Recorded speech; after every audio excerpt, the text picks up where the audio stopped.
you very much. Thank you very much. Just to update you, the chair has indicated that he is having network challenges and he is trying to reconnect. Can we proceed if there are any other apologies? Honourable Pillay, Acting Chairperson. I also have to attend to another parliamentary portfolio committee at about 11, so I will be with you until then. Thank you, Chair. Noted, Co-Chair. Are there any other apologies before we proceed? Honourable members, any of the departments and officials? I take it there is none. Colleagues, can we accept the apologies or note the apologies that we have received?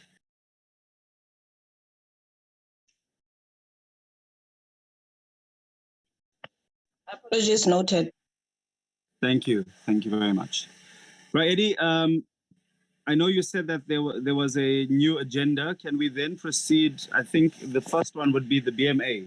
Is that correct? Chairperson, the next it will be presentation by the IEC on the additional amendments. Okay, so it's the IEC first. Yeah, it's the IEC first. Okay, all right. Thank you very much. Can we then move, colleagues? Thank you very much. Thank you, Chairperson. Good morning, honourable members, the Minister, and everyone that has joined online. We have a presentation that will be made very shortly. It follows discussions that have been held with legal teams, the parliamentary legal team and the state law advisor. There are many of those issues that have been settled. There are one or two that will be brought here because they could not be settled in the sessions that they had. I have listened to the chairperson this morning indicating that there is urgency to resolve these matters, and we do wish to have them resolved. As for the rest of the issues, they are indeed resolved other than the ones that would be presented this morning. Without further ado, I want to invite the CEO and his team to make the presentation on our behalf. Thank you very much, Chairperson. Thank you very much, CEO. Over to you and your team. Thank you, Chairperson, Honourable Pillay. And I recognize the protocol and immediately hand over to Dr. Shuburu, who is the one who will take us through. Thank you. Can I just confirm that this is the correct document to display? It looks like it's Adam. Good morning, Chair, honourable members, Minister, members of the Commission. Let's preface our input as follows. One, the contribution that we are making does not introduce new matters. All the matters that are contained in these proposals were submitted and considered by the committee at its meeting on the 22nd of July 2022. The Office of the Chief State Law Advisor, as well as the Parliamentary Legal Services, have been consulted on the text, and they do not find any matters objectionable. In the majority of instances, we've been able to find one another, and as I do the presentation, I will indicate areas at which we still hold divergent views. But perhaps more importantly, Chair, we make this submission in order to honor and vindicate the constitutional injunction that was imposed on the Commission by a seminal judgment of the Constitutional Court. In that judgment, the court held that free and fair elections are rendered nugatory if no proper administrative arrangements are made to ensure the delivery of those elections. So the presentation that we're making and the submissions that we're making this morning should be seen in that light. The first thing that we, on top of the list, Salmon, the first thing that we wish to introduce in the definition is to qualify candidate by or person by the term natural, to make it clear that a candidate can only be a natural person, whether they appear on a list of a party or whether they appear as an independent. On clause 2, we are proposing the following rephrasing to make it easy administratively for political parties. Instead of parties submitting confirmation by each of their candidates, we're only asking that the authorized representative of the party must confirm that each of their candidates is registered within the province in which the election will take place. The next thing is in clause 3, Chair. Here we are proposing, as we did on the 22nd of July, that the current section 30, subsection 6, which is currently part of our law, be amended and removed from the statute.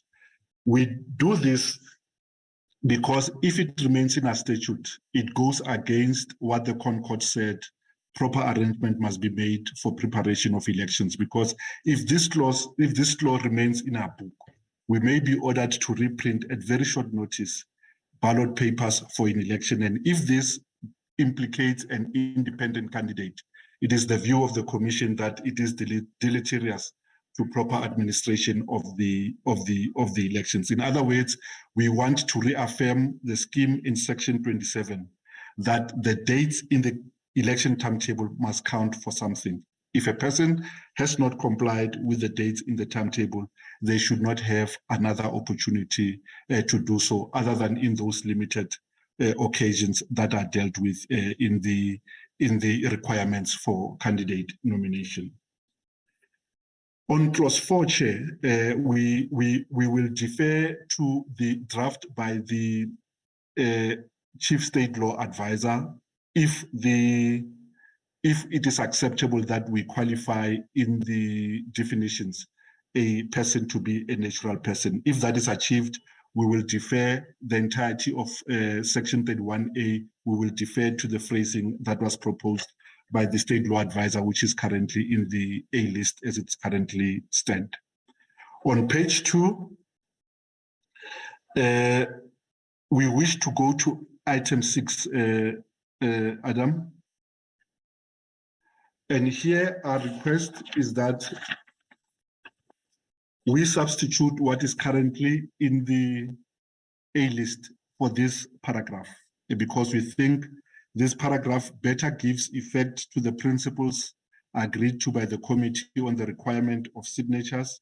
And we have also updated this draft to include the decision that was taken by the committee that the number of signatures that support a candidature must be at least 30% of a quota for a seat for a comparable election. So we ask here to substitute what is currently in the A list with this paragraph. The next paragraph that we deal with is clause 7. We propose the following here: a prescribed declaration signed by the candidate confirming that he or she is registered to vote within a province in which the election that he or she intends to contest will be held. What this does, Chair, we are bringing it in line with the requirements for candidates who appear on party list to remove reference to a residential address, but rather to reference a place of registration, so that this is in line with what are the requirements for a candidate appearing on a party list. On paragraph 8, 9, and 10, we are aligned. We do not wish to replace that. Suffice just to make the following statements. Under paragraph 10, we proposing that we remove, let me rephrase as follows.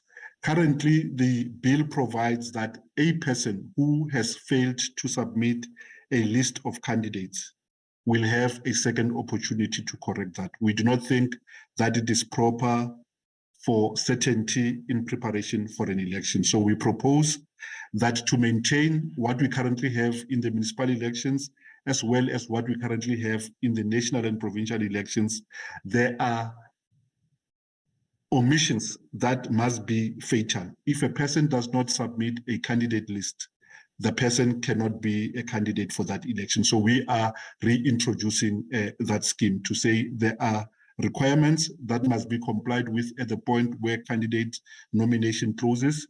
And if those have not been complied with, a candidate or a party must not have a second opportunity to correct. So this just gives effect to that by removing certain things that we think should not be curable. if they were not present at the close of candidate nomination. Again, here, we have been able to find each other with the Office of the State Law Advisor as well as Parliamentary Legal Services. So we ask that this part 31C be included in the A list, and 2 here deals with the consequential amendments that are necessary if 31 capital C is admitted. The last point, Chair, is on the very last page, on which we have not been able to find each other. But again, the meeting was conducted in a very collegial spirit. This relates to how we give effect to the decision to accommodate agents representing both parties and those representing independent candidates. The submission of the Commission is that the bill must just simply deal with the principle that an independent and a party are entitled to be represented at a voting station by a party agent or party agents. And we deal with those by way of regulation. We raised this for the following reason, Chair. In 2019, as you all recall, we had 48 parties on the national ballot. There is no voting station in the country that makes observation possible with that number of persons. Even if you were to use a big venue, all that you achieve is that you dilute the observation in that party agents will be positioned far from the observation points at which they need to observe. Over time, we have developed practices that we've instituted with political parties in the PLCs, where we have derived principles that informed observation in areas where a voting station, because of its size or configuration, cannot accommodate the number of agents. And there we have implemented the following. Parties take turns in observing, and we ensure that there is at least a representation for each party represented there. And if they can't be all represented at the same time, parties will take rotations of duration. For example, one agent representing all the 4 parties will take turns to observe at the voting station for a duration. After that, they are substituted by other candidates from other parties, so that at all material times, we have agents representing more than one party at the voting station and to accord with the configuration of the station.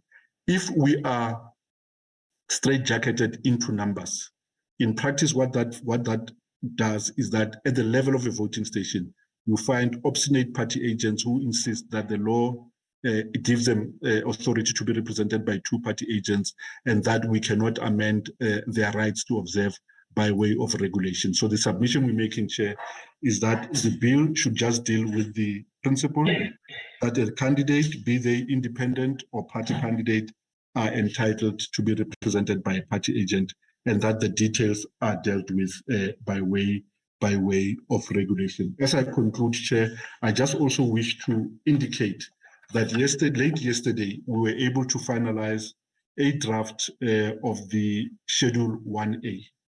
The draft is agreed to by all the offices, and we ask that the draft that was circulated earlier yesterday for this committee be substituted by the updated draft that we finalized with the State Law Advisor and Parliamentary Legal Services late in the evening. The only changes relate to the further refinement of item 72A, 73D, 74B, and item 23.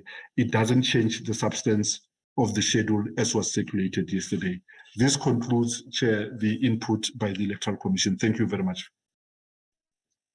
Thank you very much, Mr. Shiburi. We are now going to receive a presentation or briefing by the State Law Advisor in respect of the A list.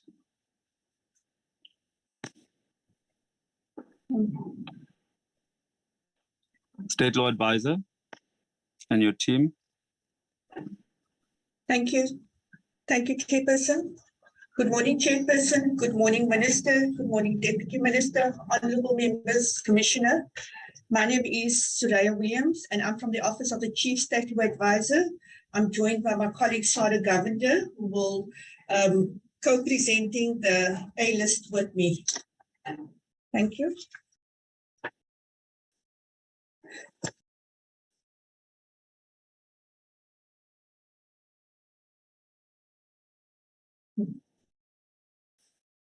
Edith, can you flag the A list? Thanks.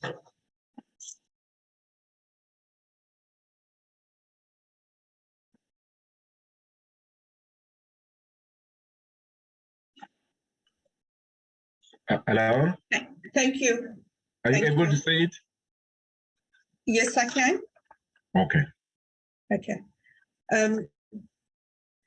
The A list will speak to the amendment bill, where there are changes proposed to the amendment bill. The A list will speak to that. Where there are additional additions which are not in the amendment bill, which is in the Act, amendments proposed to the Act, the A list will also reflect in those circumstances. Okay, so we'll read the A list in conjunction with B1 of 2022. Okay, the first one is the proposed changes to clause 1 of the bill. Okay. On page 2, in line 9, to omit political. Similarly, the same is on page 2, in line 18, to omit political. And then on page 3, in line 4, to omit the word and. And on page 3, after line 4, to insert. These are the paragraphs which will be inserted in the bill, in the amendment bill, which was not contained in the bill, would be by the deletion of the definition of party liaison committee after the definition of officer. Paragraph F, by the insertion after the definition of party liaison committee of the following definition. Political liaison committee means a committee established in terms of the regulations on political liaison committees published in terms of the Electoral Commission Act. Okay. The fifth amendment to clause 1 would be on page 3 in line 5 to renumber the existing paragraph E as paragraph G. The next one is a new clause. That means an insertion of a new clause into the bill. It's an amendment proposed to the Electoral Act, which is not contained in the bill. Okay.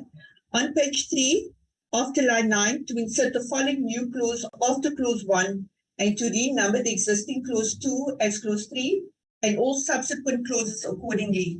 You'll note that there are few new clauses which are being inserted into the bill, which has not been in the bill as introduced, and all those subsequent clauses will be renumbered. The first one would be an amendment of section 20 of Act 73 of 1998 as amended by section 9 of Act 1 of 2019. Section 20 of the Principal Act is hereby amended by the substitution in subsection 1 for the words preceding paragraph A of the following words. The Commission must, after consultation with the National Political Liaison Committee. You'll note that the word party will be omitted and the word political will be inserted before liaison. Okay. The following clause would be clause 3. That would be the clause on page 3 in line 18 to omit amended and to substitute with the word substituted. On page 3 in line 19, after the word and, to insert the word amended by. Those are drafting amendments. On page 3, that's a proposed amendment to clause 4. On page 3, to omit lines 34 to 39 and to substitute with the following.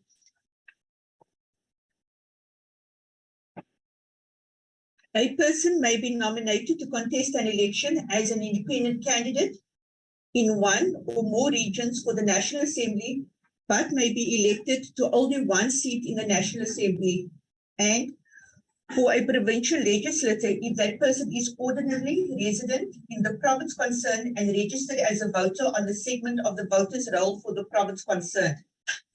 You'll note this is a sandwich provision, so this provision at the end is equally applicable to paragraph A and B.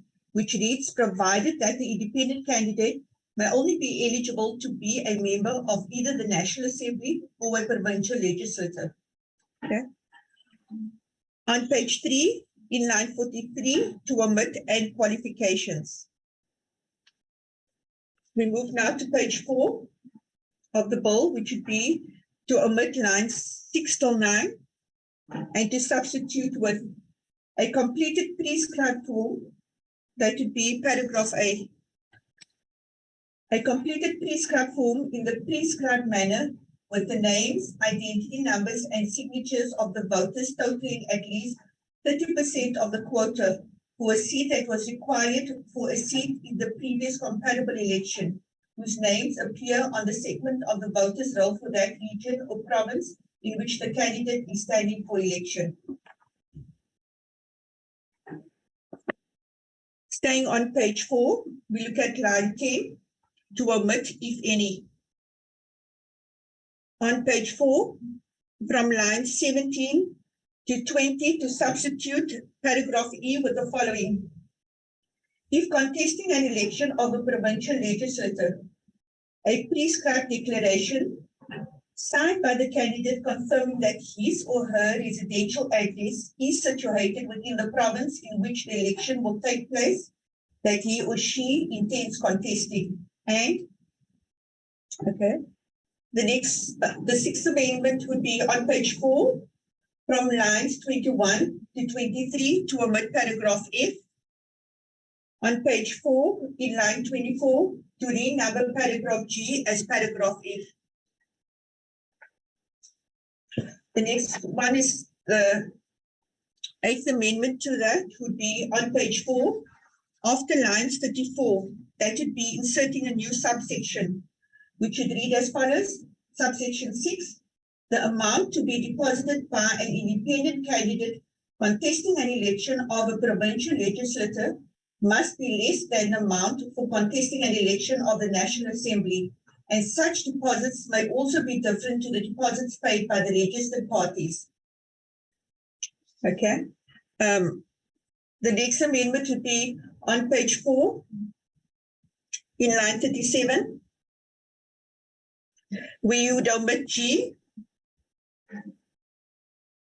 And on page 4, in line 43, to omit G as well.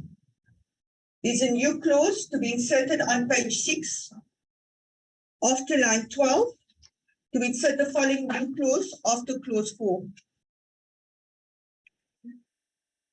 And to renumber the existing clause 5 and subsequent clauses accordingly. The new clause reads as follows. It would be an amendment to section 39 of Act 73 of 1998 as substituted by section 12 of Act 34 of 2003. Section 39 of the Principal Act is hereby amended by the substitution in subsection 1 for paragraph B of the following paragraph. So it will read 2 agents. The word either will be a new word which will be inserted. All the wording which is underlined is inserted. Okay. So it will read 2 agents either from different parties or representing different independent candidates if available. Okay. Clause 5. On page 6, in line 13. To omit, amended, and to substitute, inserted. Then the following would be new clauses on page 6, after line 21. That would be after the clause numbered, clause 5 in the bill. The following clauses will be inserted. Okay. Substitution of section 58 of Act 73 of 1998 as amended by section 10 of Act 18 of 2013. The following section is hereby substituted for section 58 of the Principal Act. Appointment of party agents. The word party will be omitted. Everything in bold brackets indicates omission from the Act. Okay. 58.1 will read as follows. Every registered party or independent candidate contesting an election may appoint at least 1 agent or such additional agents as may be prescribed. Paragraph A. For each voting station, And paragraph B, for each venue where the proceedings provided for in part 3 or 5 of chapter 4 takes place. An agent must be a South African citizen and may not be a candidate in an election. The appointment and revocation of an appointment of a person as an agent must be effected in the prescribed manner. The next one would be an amendment to Section 59 of Act 73 of 1998, as amended by Section 16 of Act 34 of 2003. Section 59 of the Principal Act is hereby amended by the substitution in subsection 3A for subparagraph 2 of the following subparagraph. The registered party or independent candidate represented by that agent. The next one would be an amendment to Section 62 of Act 73 of 1998. Section 62 of the Principal Act is hereby amended by the substitution for the heading of the section of the following heading: Consultation with Political Liaison Committee, and by the substitution for paragraphs A and B of the following paragraphs respectively. The Municipal Political Liaison Committee for the municipality within which that voting district will fall, or if no Municipal Political Liaison Committee has been established in a municipality, the Provincial Political Liaison Committee for the province within which that voting district will fall. The following amendment would be an amendment to Section 64 of Act 73 of 1998, as amended by Section 18 of Act 34 of 2003. Section 64 of the Principal Act is hereby amended by the substitution in subsection 3 for paragraphs A and B of the following paragraphs respectively. A Municipal Political Liaison Committee for the municipality within which that voting station will fall, or if no Municipal Political Liaison Committee has been established in the municipality, the Provincial Political Liaison Committee for the province within which the voting station will fall. The next one would be an amendment of Section 66 of Act 73 of 1998, as substituted by Section 19 of Act 34 of 2003. Section 66 of the Principal Act is hereby amended by the substitution for subsection 1 of the following subsection. Before the voting station opens for voting on voting day, the presiding officer of a voting station must determine the boundary of the voting station after consultation with agents and members of the security service who are available at the voting station at that stage, and by the substitution for subsection 3 of the following subsection.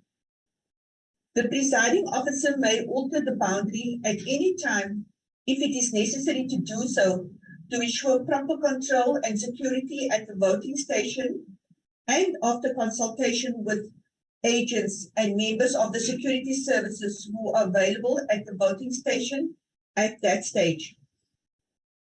A new clause would be inserted in the bill on page 6 after line 27, and all subsequent clauses will be renumbered accordingly. The new clause would read as follows: Amendment of Section 96 of Act 73 of 1998. Section 96 of the Principal Act is hereby amended by the substitution in subsection 2 for paragraph C of the following paragraph. Okay. The forfeiture of any deposit paid by that person or party in terms of Section 27E or paid by an independent candidate in terms of Section 31, capital B, subsection 3, paragraph B. Okay. Then we insert a new clause that would be on page 6 after line 34. Okay. And all new clauses will be renumbered accordingly. The new insertion would read as follows: that would be an amendment to Section 100 of Act 73 of 1998. Section 100 of the Principal Act is hereby amended by the substitution in subsection 2 for the words preceding paragraph A of the following words: The Commission may make regulations after consultation with the National Political Liaison Committee regarding any matter. The next amendment would be to clause 10 of the bill. That would be on page 7 in line 1 of the Schedule 1 to omit of and to substitute with 2. The next amendment would be on page 7 in line 17 to omit C and to substitute with C capital A. On page 7 in line 22 to omit G. On page 7 in line 26 to omit C and to substitute with CA, and on page 7 in line 27 to omit G. Okay. The next one would be an amendment to clause 11 of the bill. That would be on page 8, you can turn to page 8, from line 34. Okay. It would read as follows. Clause 11 would be the clause which substitutes the schedule to the bill. The schedule to the bill was a system as a committee indicated they wanted a system to provide for a candidate to stand in more than one regions. I will hand over to my colleague Sarah Garbender, who will take us through the proposed amendment to Schedule 1A of the Act. Thanks. Good morning, Chairperson, Minister, Deputy Minister, members of the Commission, honourable members and all others present on the platform. With your permission, Chair, may I take over the presentation of the A list? Yes, sure. Just also note, colleagues, that the chairperson has reconnected and he will take over from here. Thank you. Thank you. You may Chair. proceed. Thank you. Clause 11, so we are on page 11 of the A list, towards the middle of the page. On page 8, from line 34, to substitute Schedule 1A with the following.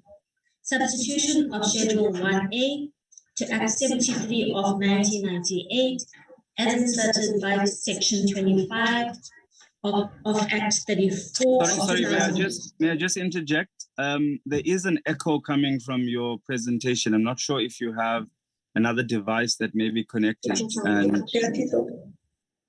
okay, sorry about that, Chair. Just give me a second.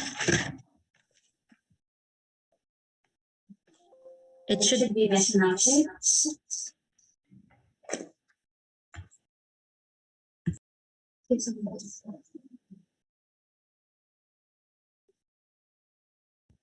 Apologies.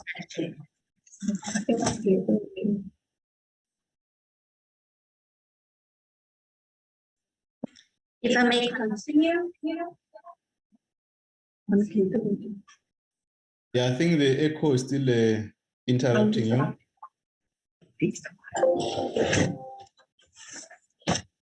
Sorry about that, Chair. I think it should be a bit better now. Clause 11, Schedule 1A to the Principal Act is hereby substituted for the following schedule. Schedule 1A, System of Representation in National Assembly and Provincial Legislatures, Section 57A. Item 1, National Assembly. The seats in the National Assembly are as determined in terms of Section 46 of the Constitution and Item 1 of Schedule 3 and are allocated as follows. A, half the seats are filled by independent candidates and candidates from lists of candidates of parties contesting the 9 regions, and these shall be referred to as regional seats. And B, half the seats are filled by candidates from lists of candidates of parties, and these shall be referred to as compensatory seats. Item 2, the Commission must prepare a list of independent candidates contesting an election of the National Assembly in each region in accordance with this Act. Item 3, 1, registered parties contesting an election of the National Assembly must nominate candidates on a list of candidates prepared in accordance with this Act. 2, a party's list of candidates must consist of A, a regional list for each region that the party wishes to contest, and B, a national list with such number of names on each list as the party may determine, subject to sub-item 3. 3. The lists of candidates submitted by a party must together not contain more names than the number of seats in the National Assembly, and each such list must denote the fixed order of preference of the names as the party may determine. 4. A candidate may be nominated on a party's regional list for one region and the national list of a party, but the same candidate's name may not appear on more than one regional list for that party, or B, may be nominated as an independent candidate in more than one region.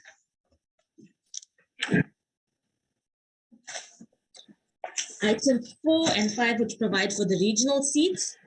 Item 4, the Commission must determine a fixed number of seats reserved for each region for every election of the National Assembly, taking into account available scientifically based data in respect of voters and representations by interested parties. Item 5, the seats referred to in item 1A must be allocated to the parties and independent candidates contesting an election as follows. A quota of votes per seat must be determined in respect of each region by dividing the total number of valid votes cast in a region by the number of seats plus 1 reserved for such region under item 4. B, the result plus 1 disregarding fractions is the quota of votes per seat in respect of a particular region. C, the number of seats to be awarded for the purposes of paragraph E in respect of such region to a party or independent candidate must, subject to paragraph D, be determined by dividing the total number of votes cast in favor of such party or independent candidate in a region by the quota of votes per seat indicated by paragraph B for that region. D, where the result of the calculation referred to in paragraph C yields a surplus of seats not absorbed by the number awarded to a party or independent candidate who has not been awarded a seat, such surplus competes with other similar surpluses accruing to any other party, parties, or independent candidates in respect of the relevant region, and any seat or seats in respect of that region not awarded in terms of paragraph C must be awarded to the party, parties, or independent candidate concerned in sequence of the highest surplus. E, the aggregate of a party's or independent candidate's awards in terms of paragraph C and D in respect of a particular region indicates that party's or that independent candidate's provisional allocation of the seats reserved under item 4 for that region. F, when independent candidate's award in terms of paragraph E exceeds 1 seat, the candidate is awarded 1 seat as his or her provisional allocation. The surplus of seats yielded must be dealt with in terms of item 7. G, if the same independent candidate receives a seat in more than one region, the candidate is awarded the seat in the region where he or she received the most votes as his or her provisional allocation. The surplus of seats yielded in other regions must be dealt with in terms of item 7. H, the aggregate of a person's provisional allocations for the various regions in terms of paragraph E indicates its provisional allocation of the seats referred to in item 4. I, if no recalculation of provisional allocations is required in terms of item 7, in respect of the seats referred to in paragraph E, the provisional allocation of such seats in terms of paragraphs E and H becomes the final allocation of such seats to the various parties and independent candidates. And if a recalculation is required, the provisional allocation of such seats as adjusted in terms of item 7 becomes the final allocation of such seats to the various parties and independent candidates. Parties' seats shall be allocated from the relevant regional lists. J, in terms of paragraph I, the seats finally allocated to a party must be filled from its regional lists in accordance with its final allocation of seats in respect of the various regions. We now move on to item 6, which provides for the compensatory seats. The seats referred to in item 1B must be allocated to the parties contesting an election as follows. A quota of votes per seat must be determined by dividing the total number of valid votes cast for parties on both the regional and compensatory ballots by the total number of seats in the National Assembly plus 1 minus seats won by independent candidates, and the result plus 1, disregarding fractions, is the quota of votes per seat.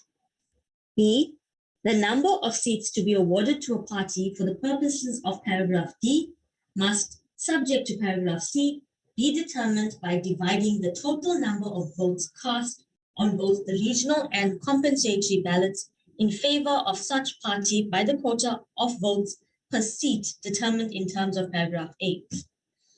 C, where the result of the calculation in terms of paragraph B yields a surplus not absorbed by the number of seats awarded to a party concerned, such surplus competes with other similar surpluses accruing to any other party or parties, and any seat or seats not awarded in terms of paragraph B must be awarded to the party or parties concerned in sequence of the highest surplus up to a maximum of 5 seats so awarded, provided that subsequent awards of seats still remaining unawarded must be made in sequence to those parties having the highest average number of votes per seat already awarded in terms of paragraph B and this paragraph.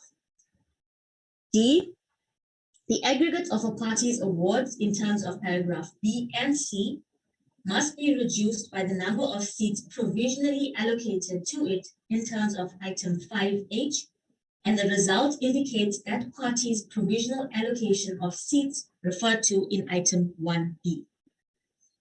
E, if no recalculation of provisional allocations is required in terms of item 7, in respect of the seats referred to in paragraph D, the provisional allocation of such seats in terms of paragraph D becomes the final allocation of such seats to the various parties, and if such a recalculation is required, the provisional allocation of such seats as adjusted in terms of item 7 becomes the final allocation of such seats in the various parties.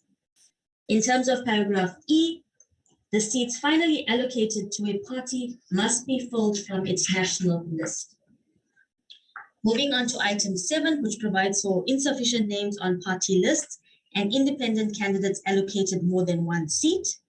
1, if a party has submitted a national or a regional list containing fewer names than the number of its provisional allocation of seats, which would have been filled from such list in terms of item 5 or 6, had such provisional allocation been the final allocation, it forfeits a number of seats equal to the deficit. 2A, if an independent candidate has been allocated 1 seat in the region, and where he or she has received a number of votes in excess of the number of votes required for the allocation of that 1 seat, he or she shall forfeit the remaining votes. B, when independent candidate has received the number of votes to be allocated a seat in more than 1 region, he or she can only be allocated the seat in the region where he or she received the most number of votes and shall forfeit all excess votes received.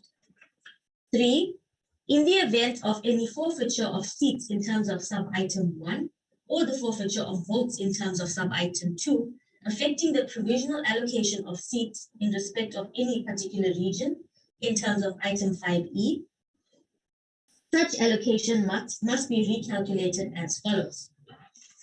A, the party or independent candidate forfeiting seats must be disregarded in such recalculation, and its provisional allocation of seats in terms of item 5E for the region in question, minus the number of seats forfeited by it, becomes its final allocation in respect of the seats reserved for such region in terms of item 4.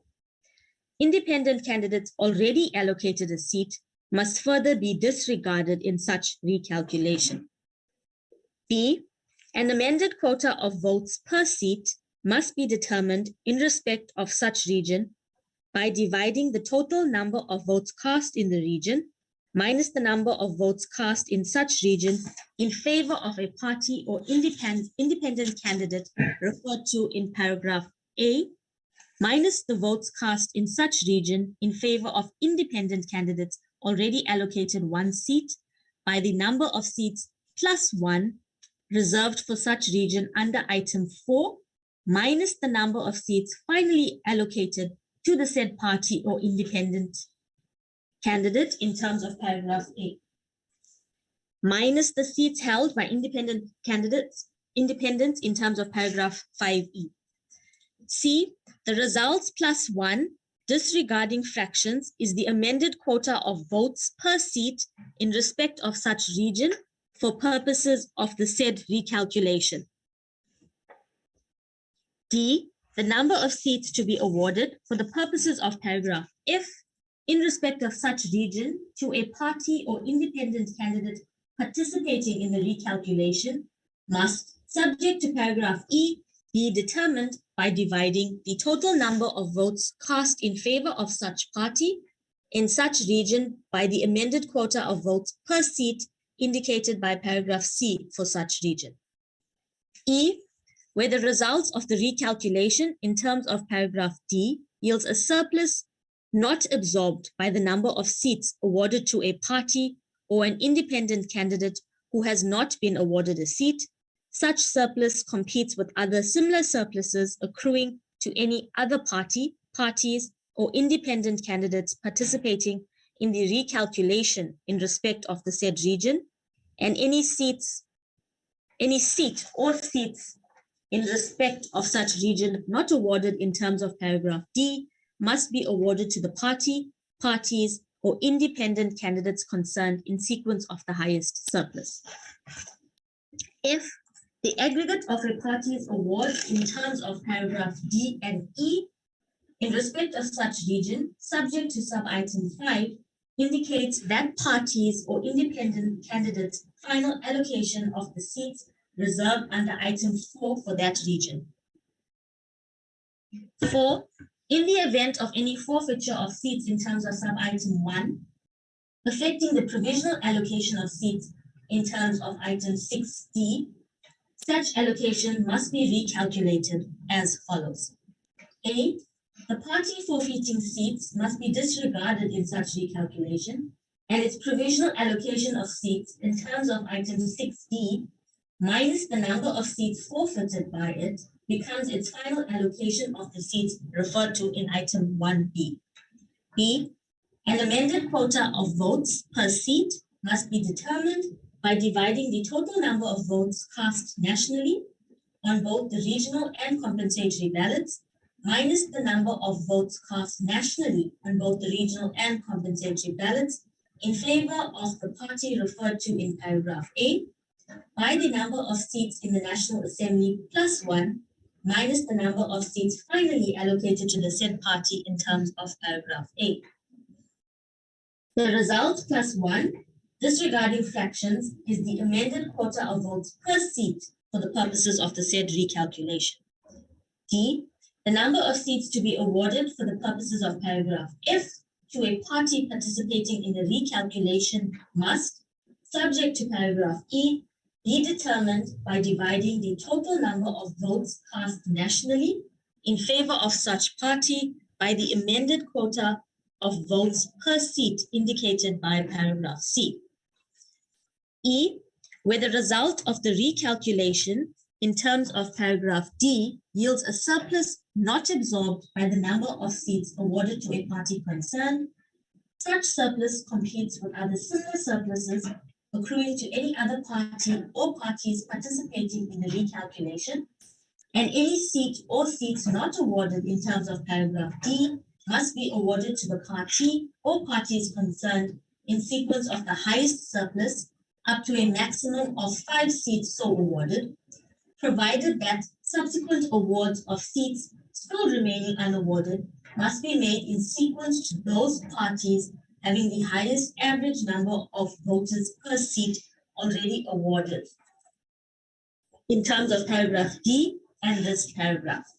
If the aggregate of such a party's awards in terms of paragraph D and E must be reduced by the number of seats finally allocated to it in terms of item 5I, and the results, subject to sub-item 5, indicates that party's final allocation of the seats referred to in item 1B. Number 5, in the event of a party being allocated an additional number of seats in terms of this item, and if its list in question then does not contain the names of a sufficient number of candidates as set out in sub-item 1, the procedure provided for in this item must be repeated with the changes required by the context until all seats have been allocated. 6. In the event of an independent candidate being allocated more than one seat in terms of sub-item 3, the procedure provided for in sub-item 3 must be repeated with the changes required by the context until all seats have been allocated. Item 8, which provides for the provincial legislatures. The number of seats in each provincial legislature are as determined in terms of section 105 of the Constitution and item 3.1 of Schedule 3. Item 9.1. Registered parties contesting an election of a provincial legislature must nominate candidates for election to such provincial legislature on a provincial list of candidates prepared in accordance with this Act, with such number of candidates on each list as the party may determine, subject to sub-item 2. 2. The list of candidates submitted by a party must not contain more names than the number of seats in the provincial legislature concerned, and must denote the fixed order of preference of the names as the party may determine. Item 10. The Commission must prepare a list of independent candidates contesting an election of a provincial legislature in accordance with this Act. Item 11. The seats determined for a provincial legislature must be allocated to parties and independent candidates contesting an election as follows. A quota of votes per seat must be determined by dividing the total number of valid votes cast in the province concerned by the number of seats plus 1 determined for such province, and the result plus 1 disregarding fractions is the quota of votes per seat for such province. B. The number of seats to be awarded to a party or independent candidate for the purposes of paragraph D must, subject to paragraph C, be determined by dividing the total number of votes cast in the province in favor of such party or independent candidate by the quota of votes per seat determined in terms of paragraph A. C. Where the result of the calculation in terms of paragraph B yields a surplus not absorbed by the number of seats awarded to parties and independent candidates, such surplus competes with other similar surpluses accruing to any other party, parties, or independent candidates in respect of the province concerned, and any seat or seats not awarded in terms of paragraph B must be awarded to the party, parties, or independent candidates concerned in sequence of the highest surplus. D. The aggregate of a party's or independent candidates' awards in terms of paragraph B and C indicates that parties or independent candidates' provisional allocation of seats in the provincial legislature in question. E. When independent candidates' awards in terms of paragraph F exceeds 1 seat, the candidate is awarded 1 seat as his or her provisional allocation. The surplus of seats yielded must be dealt with in terms of item 12.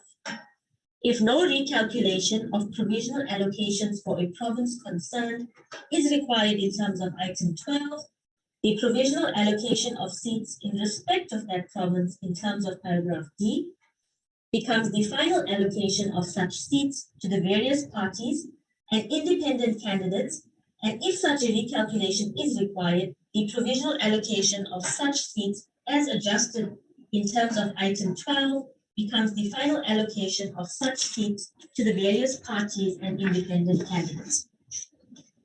G. In terms of paragraph F, the seats finally allocated to a party must be filled from its respective provincial lists. Item 12, 1. If a party has submitted a provincial list containing fewer names than the number of seats provisionally allocated to it. In terms of item 11D, it must forfeit a number of seats equal to the deficit. 2. If an independent candidate has been allocated more than one seat in a province, he or she is allocated one seat and forfeits any additional seats. 3. In the event of any forfeiture of seats in terms of sub-items 1 or 2, the allocation of seats in respect of the province concerned must be recalculated as follows. The party or independent candidate forfeiting seats must be disregarded. It's just a little bit further down on the page, Eddie. Yes, okay. A, the party or independent candidate forfeiting seats must be disregarded in such recalculation, and its provisional allocation of seats in terms of item 11D minus the number of seats forfeited by it becomes its final allocation of seats in the provincial legislature concerned. Independent candidates already allocated a seat must further be disregarded in such recalculation. B, an amended quota of votes per seat must be determined in respect of such province by dividing the total number of votes cast in the province minus the number of votes cast in the province in favor of the party or independent candidate referred to in paragraph A, minus the votes cast in such province in favor of independent candidates already allocated one seat by the number of seats plus one determined in terms of item 8 in respect of the province concerned, minus the number of seats finally allocated to the said party in terms of paragraph A, minus the seats held by independent candidates in terms of paragraph 11D. C, the result plus one, disregarding fractions, is the amended quota of votes per seat in respect of such province for purposes of the said recalculation. D, the number of seats to be awarded for the purposes of paragraph F in respect of such province to a party participating in the recalculation must, subject to paragraph E, be determined by dividing the total number of votes cast in favor of such party in such province by the amended quota of votes per seat indicated by paragraph C for such province. E, where the result of the recalculation in terms of paragraph D yields a surplus not absorbed by the number of seats awarded to a party concerned or independent candidate who has not been awarded a seat, such surplus competes with other similar surpluses accruing to any other party, parties, or independent candidates participating in the recalculation, and any seat or seats in respect of such province not awarded in terms of paragraph D must be awarded to the party, parties, or independent candidates concerned in sequence of the highest surplus. If the aggregate of such a party's awards in terms of paragraphs D and E in respect of such province, subject to sub-item 4, indicates that parties or independent candidates' final allocations of the seats determined under item 8 in respect of that province. 4. In the event of a party being allocated an additional number of seats in terms of this item, and if its list in question then does not contain the names of a sufficient number of candidates as set out in sub-item 1, the process provided for in this item must be repeated with the changes required by the context until all seats have been allocated. 5. In the event of an independent candidate being allocated more than one seat in terms of this item, the procedure provided for in sub-item 3 must be repeated with the changes required by the context until all seats have been allocated. Item 13 provides for ballot papers. 1. The Commission must produce separate ballot papers for each regional election of members to the National Assembly, the compensatory seats of members to the National Assembly, and of members to each provincial legislature. 2. The ballot paper to be used in each region for the election of members of the National Assembly shall include only parties and independent candidates standing in that region for election to the National Assembly. 3. The ballot for a provincial legislature shall include the names of parties and independent candidates standing for elections in that province. Item 14 provides for the designation of representatives of parties. 1. After the counting of votes has been concluded, the number of representatives of each party has been determined and the election result has been declared in terms of Section 1901C of the Constitution. The Commission must, within 2 days after such declaration, designate from each list of candidates the representatives of each party in the National Assembly and Provincial Legislature. 2. Following the designation in terms of sub-item 1, if a candidate's name appears on more than one list for the National Assembly or on lists for both the National Assembly and a provincial legislature, if any election of the National Assembly and a provincial legislature is held at the same time, and such candidate is due for designation as a representative in more than one case, the party which submitted such list must, within 2 days after the said declaration, indicate to the Commission from which list such candidate will be designated or in which legislature the candidate will serve, as the case may be, in which event the candidate's name must be deleted from the other lists. 3.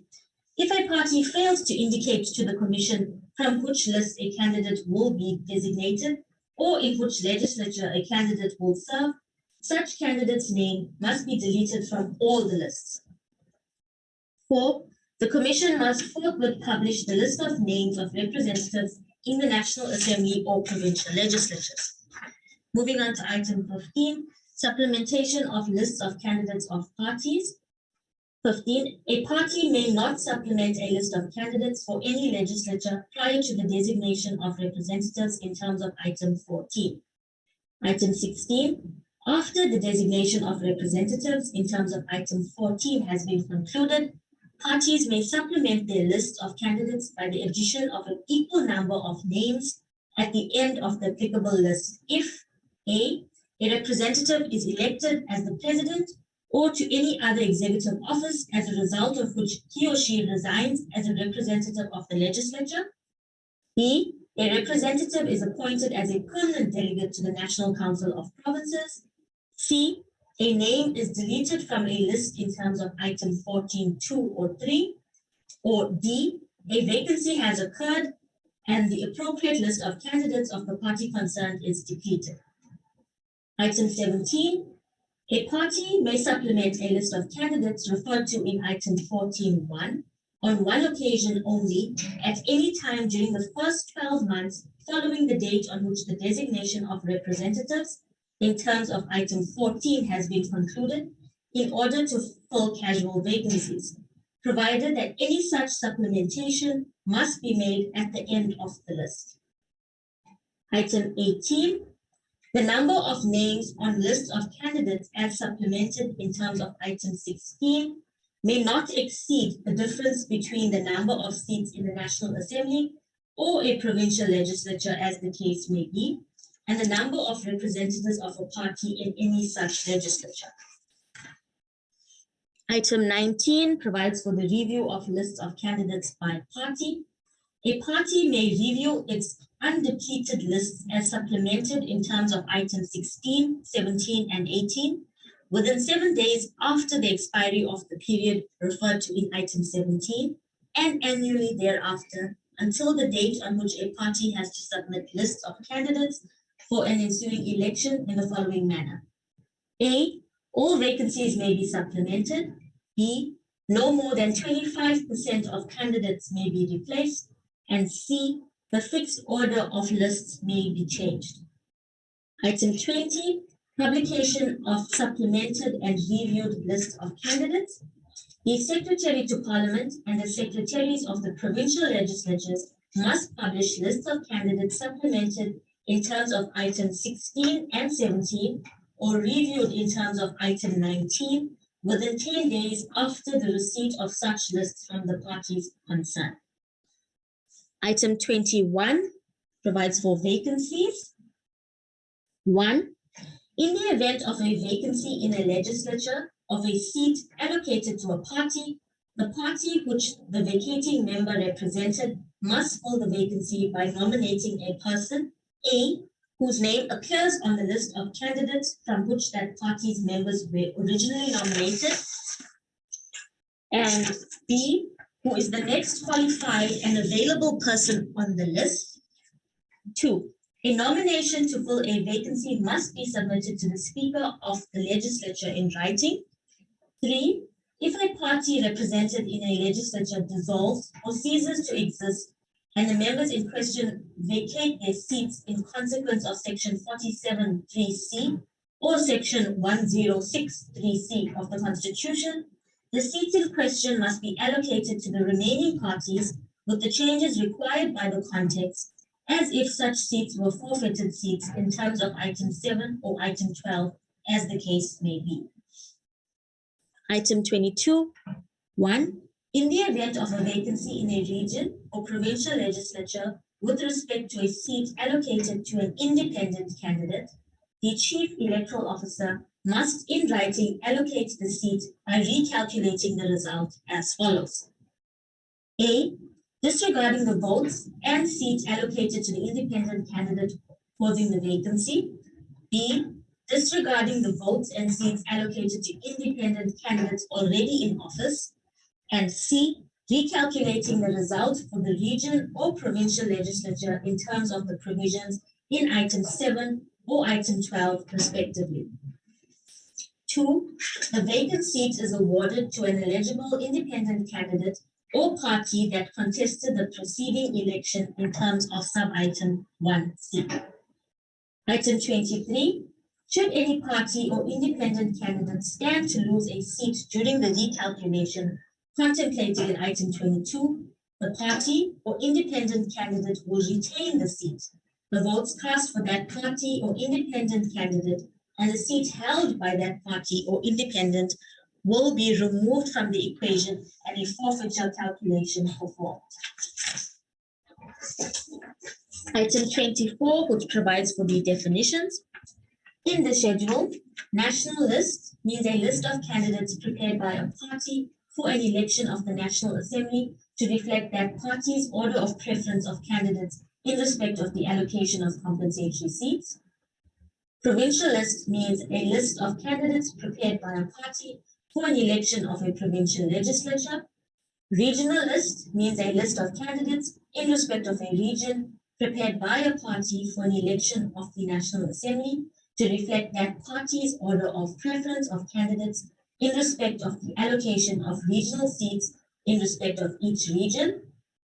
And votes means A, where it occurs in items 5, 6, and 7, votes cast in the election for the National Assembly. B, where it occurs in item 11 and 12, votes cast in the election for the provincial legislature of a province concerned. And C, where it occurs in item 14, votes cast in the election for the National Assembly and the provincial legislatures.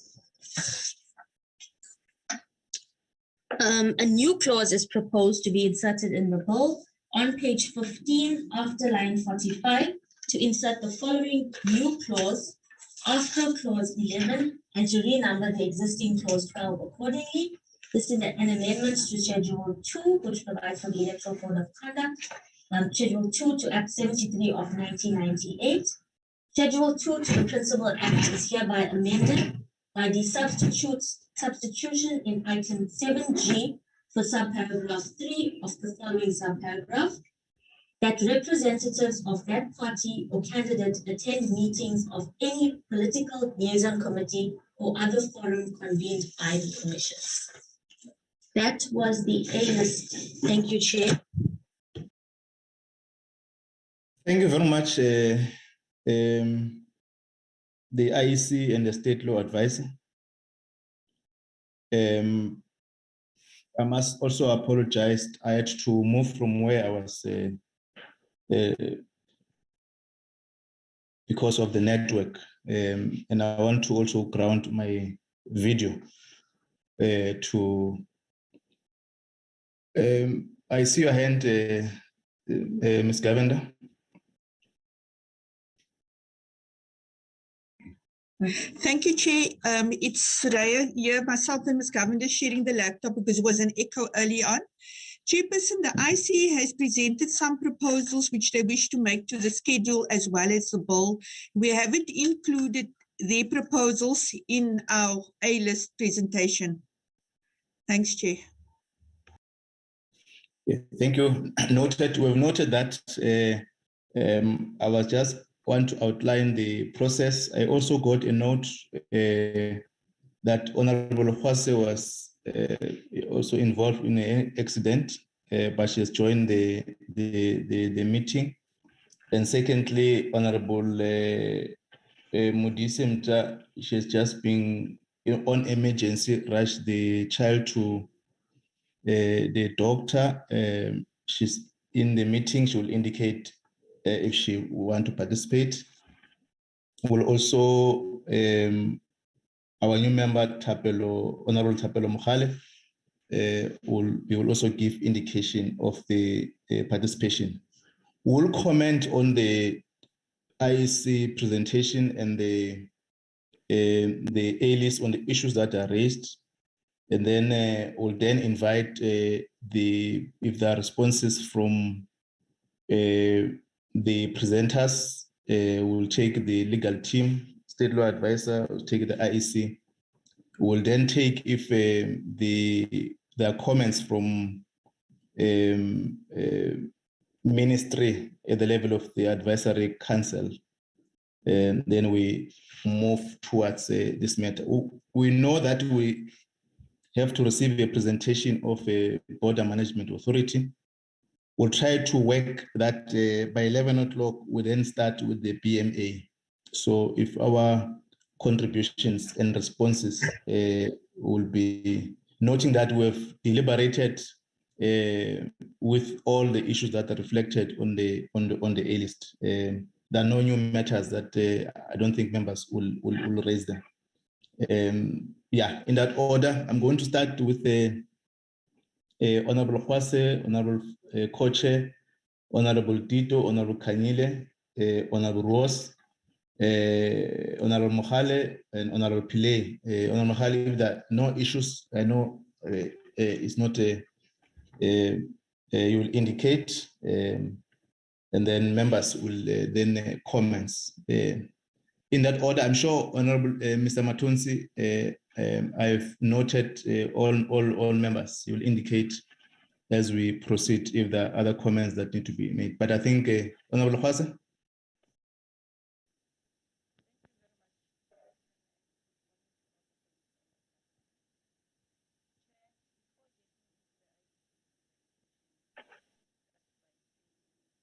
Honorable Matonsi.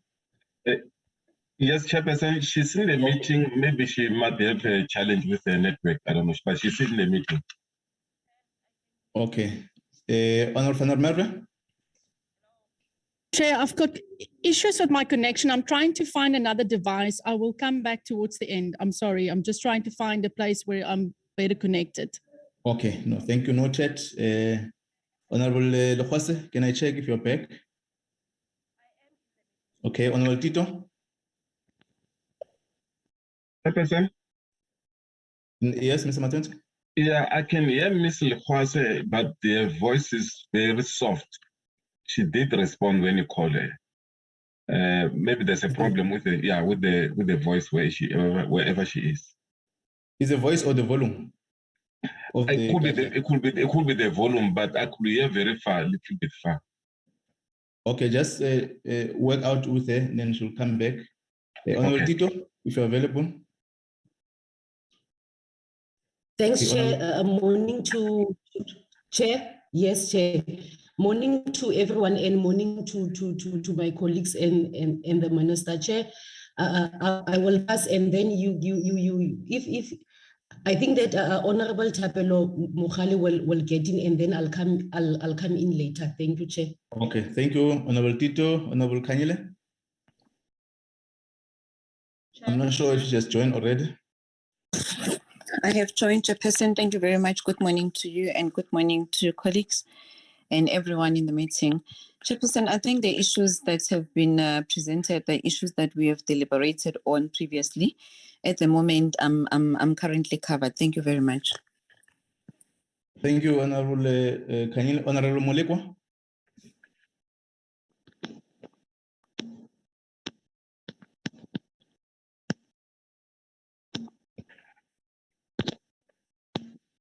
Okay, Honorable Khwase. Thank you very much, Chair. Am I audible now? Yes. Thank you very much, Chair. Chair, good morning to all the colleagues on the platform. Before I start getting into the two presentations that were put before us, Chair, I think it is also important for us to note the letter that you mentioned in your opening remarks, Chair. One should say, as a committee of parliament, we are taking this process or embarking on this process, looking at the directive or taking cue from the directive that was from the courts. And we are taking this process, working hand in hand with those that are from the legal side, with the legal knowledge and different stakeholders. So it would only be fair, Chair, for the committee maybe to respond on the process that we are taking as the Committee of Parliament to try and deal with all the dissatisfactions that might be coming from members of the community, whether as NGOs or organizations. It will also be important maybe just to give an update through a response of a letter on the process that we are embarking on, because what we are doing is per the directive of the court, and it is our responsibility as directed by the court to be undertaking this process. Chair, on the submissions or the presentation made by the IEC, Chair, I honestly do not have much. I want to agree with all the clauses from 1 to 4. And also on paragraph, including the definition of natural person, I don't see a problem with it. And paragraph 4, paragraph 10, I think it's fair because in each and every elections thus far, a timetable is always available and accessible in time. So there won't be problems, or we should not even open a room to make any individual that would want to contest the elections to maybe derail the work of the IEC or to derail the elections by wanting to claim that they have not gotten information, therefore they would want to resubmit or make a submission after the closing date have already been done. And then on the issue of party agents, Chair, I think the submission is also well received, as it was agreed that it must be left for regulations of the IEC, Chair. And on the A list, it was, as I was listening to the presentation of the A list, Chair, for me, it's honestly a true reflection of the deliberations of the committee. And I was going to suggest that we adopt it, but for now, let me say we note it until the inclusion of all the issues raised by the IEC is included in the A list. But with the A list, I am satisfied, Chair. It's a true reflection of all the deliberations that took place in the portfolio committees. Thank you very much. Thank you, Honorable Khwase. Honorable Molekwa.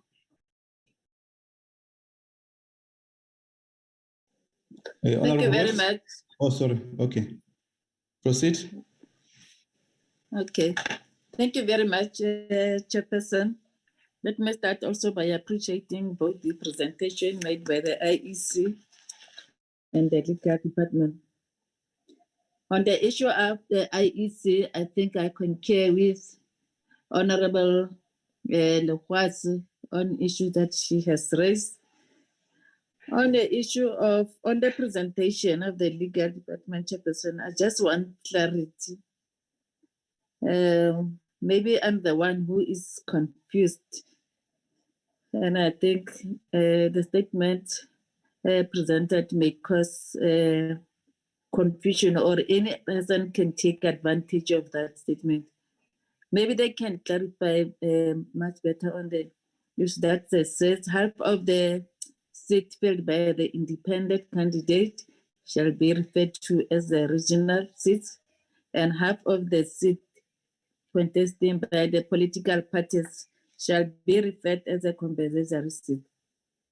So on this issue, Chairperson, the interpretation may be different because it's to the independent or political party are allocated in terms of the election's result outcome and number of votes received by the independent or the political parties.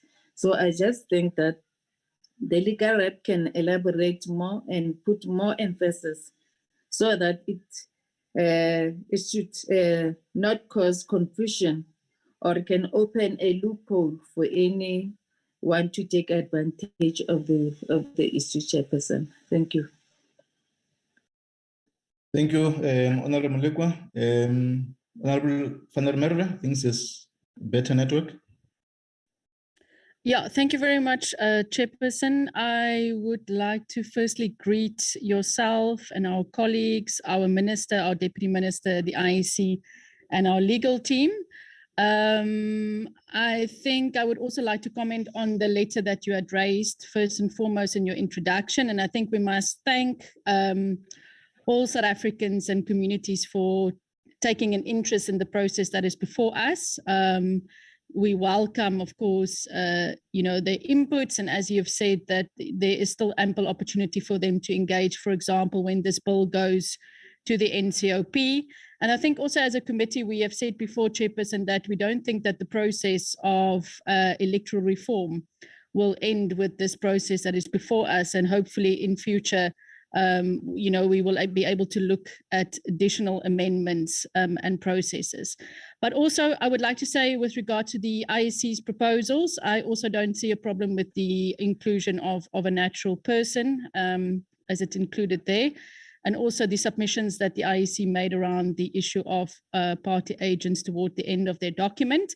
And then with regards to the A-list, I also think it really includes adequately also true reflection of our discussions over many months as a committee around these issues. And I would like to thank as well the IEC and our legal advisors for all the support that they've given the committee up to now. Thank you very much, Chairperson. Thank you, Co-Chair. Honorable Rose. Thank you, Chair. First of all, very happy, Honorable Akhwasi, that you're okay.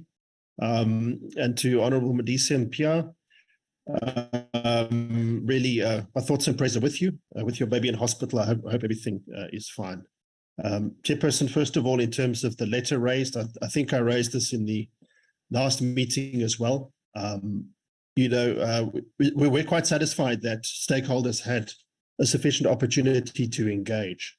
And we need to ensure that that's always a fair opportunity, that those perhaps with more resources do not get more of an opportunity to engage than those with less resources, those that got on buses and drove for several hours to come to a hearing in a far-flung town in the Northwest.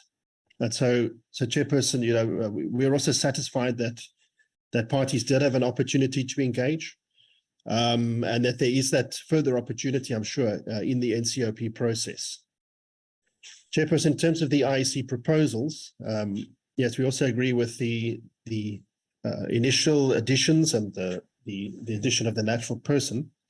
In terms of item 6, Chairperson, it's still our view that 30% should be 20%, but I think we've voted on that now, and really on the basis that we talk about less restrictive, and we are now allowing independent candidates to participate in every province to be less restrictive.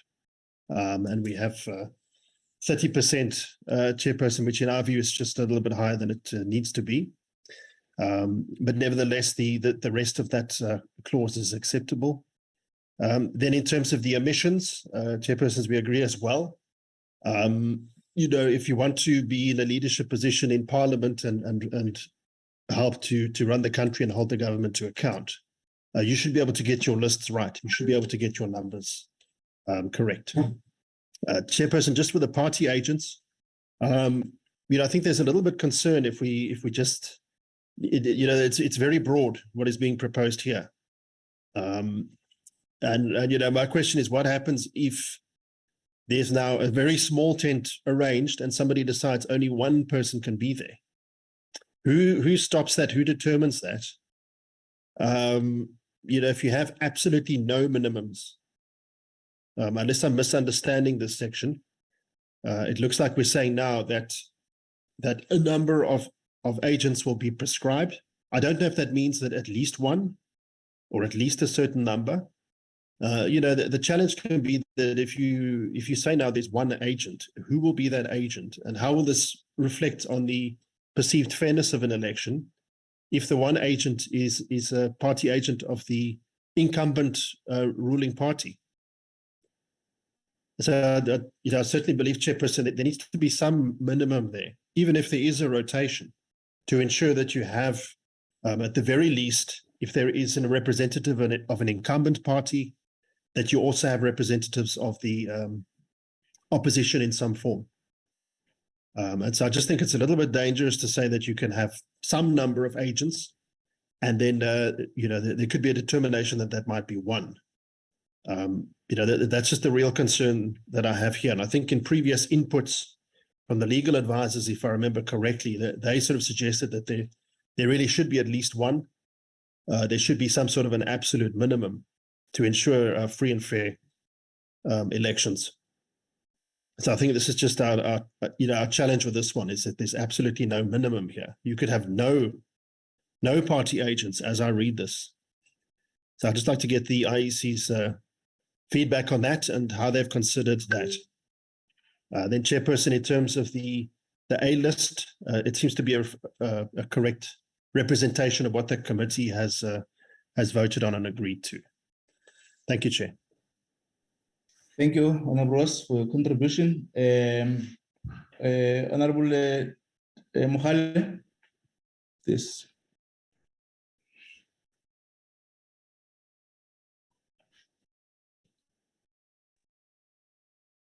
Is that me? Yes, you're audible. Is that me, Chairperson? Yes, oh, yes. okay. Yes, no, thank you very much, Chair. We note the presentation by the IEC on the amendments that they seek to make. However, there are a number of issues that I just want to present to you, Chairperson.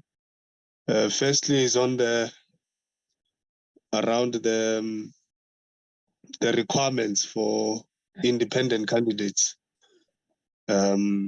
I think the threshold is very low in my view. I disagree with the previous speaker who said we must actually take it even down. I think we must set it very high because these people, they are contesting for political position. They are contesting to be in parliament. So we can't lower the bar for anyone.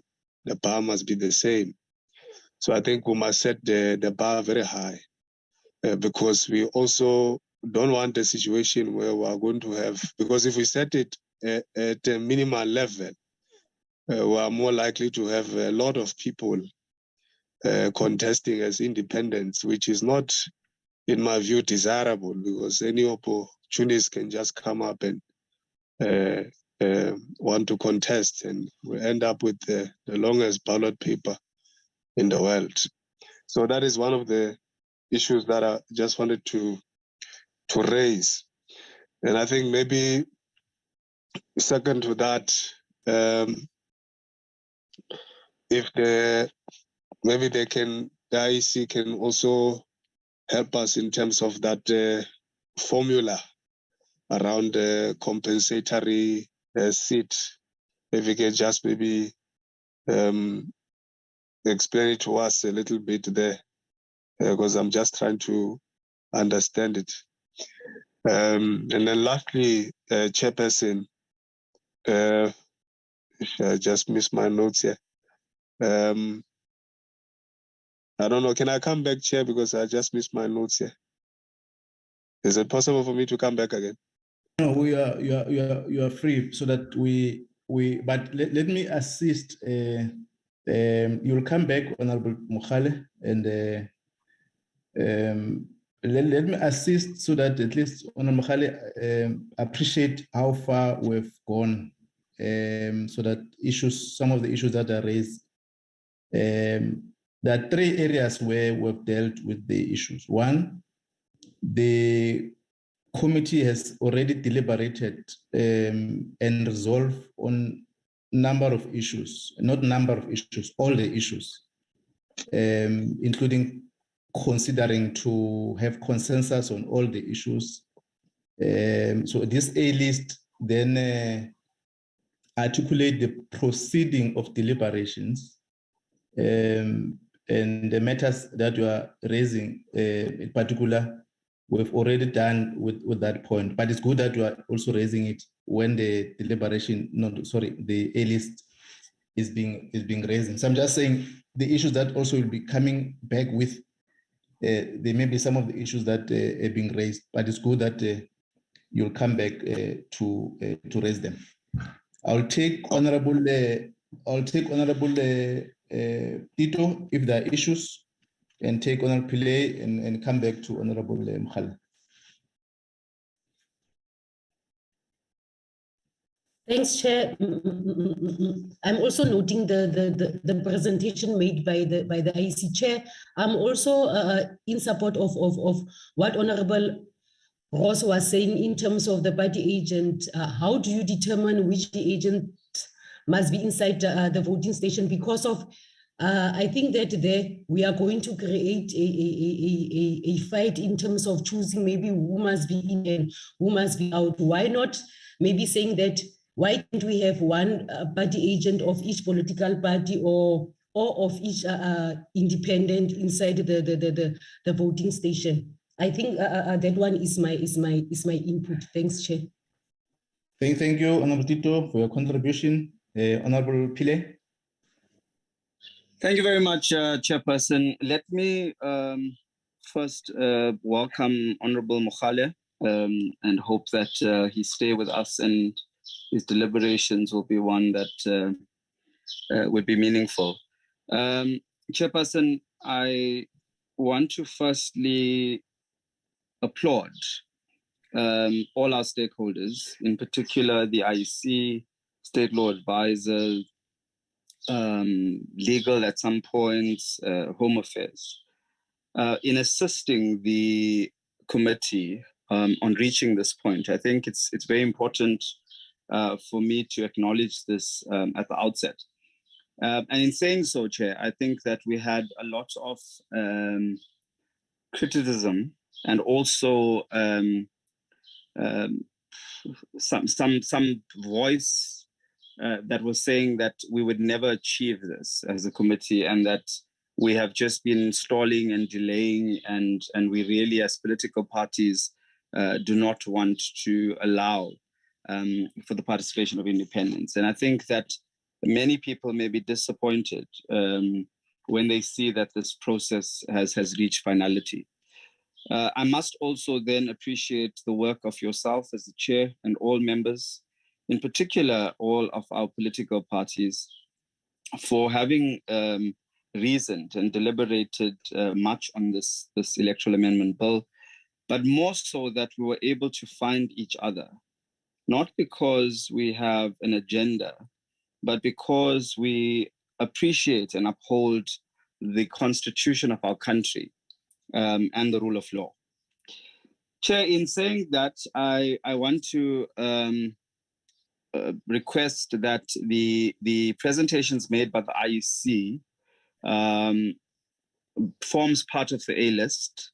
And my proposal is that if that can be done almost immediately, so that we can be able to then adopt the A list. In respect of the A list, Chair, I must say that, and I agree with all honorable members, that all of the deliberations have been captured correctly. And for me, I want to actually propose that we adopt the A list with the inclusion of the IEC, and perhaps maybe the process is going to be that they include it and then we adopt it. But insofar as the way the A list looks, apart from the inclusion of the IEC, I'm happy as a member of this committee, Chair, to adopt it. But I also want to just make a note and I think this is just for purposes of information sharing, while we have already deliberated and we've accepted on all the items, I want to make reference to clause 11 in terms of Schedule 1A, and I think it's item number 4. It says a candidate A may be nominated on a party's regional list for one region and the national list of a party, but the same candidate's name may not appear on more than one regional list for that party. Or B, may be nominated as an independent candidate in more than one region. I just want members to take note of that while we have accepted and deliberated and agreed that independents will be able to contest more than one region, we have limited political parties only to a single region. And I think it's an important point for noting, because while we have deliberated on the inclusion of independents, we also had to be fair to political parties that have already been contesting the space of elections. Chairperson, I'm hopeful that we can be able to complete this process now, if we can allow for the IEC comments and submissions to be included in the A list, and if we could then be agreed that we can then adopt it. But also, I fail to see the part about votes not being aggregated. Perhaps maybe a state law advisor will advise, maybe I've missed it. But the point about saying that while they contest multiple regions, the votes are not aggregated. I know it says clearly there that you'll get where you receive the highest number of votes, but I still believe that we have to have that part that says the votes are not aggregated. And the last one, Chair, is in respect of, two. One is the timetable. I agree with Honorable Lekwase that we cannot allow for any extensions, that when there is a timetable that has been accepted, that all parties, be it independent or political parties, must adhere to the timeframes, and that it should not be open to anyone else. And two, in respect of party agents, I think for me, I will not want to delve too much or be worried too much, because remember that you have voting stations across countries and across the country and all provinces and even in the legislature. And in most cases, I mean, from experience of local government, you don't have party agents, especially when it's independents, all over. So you may not want to just, be hard and fast on that. I think the principle of allowing for agents is there, and we can then allow for the IEC to unpack that and also, be able to work around it, given the circumstances or the I wouldn't say circumstances, but given the given the state of those voting stations, or perhaps the circumstances around those voting stations. So I think the principle is there, and that we should accept it. And lastly, I think Honorable Rose will be very happy to know that when there's a vacancy that arises and the filling in of the vacancy, that no one is actually going to lose a seat. I think he might be very pleased about that. Thank you very much, Chair. Honorable Mogale, don't provoke Honorable Rose. Honorable Mogale? Thank you very much, Chair. Thank you. Just two things. Unfortunately, I lost my notes here. But just two things from the top of my head that I wanted to ask. Firstly, around the verification of the independent list, the list that they have to present to the IEC, how is the IEC going to verify that and ascertain itself that these people that have been submitted to us, these are legitimate people that have been spoken to by the independent candidate who have appended their signatures onto that list. So the verification process of the IEC, because the requirement is that they must just put their name, surname, ID, and signature. So how is the IEC going to verify without maybe a cell phone number or an address of that particular person. And then lastly, I think it's on the A list there on the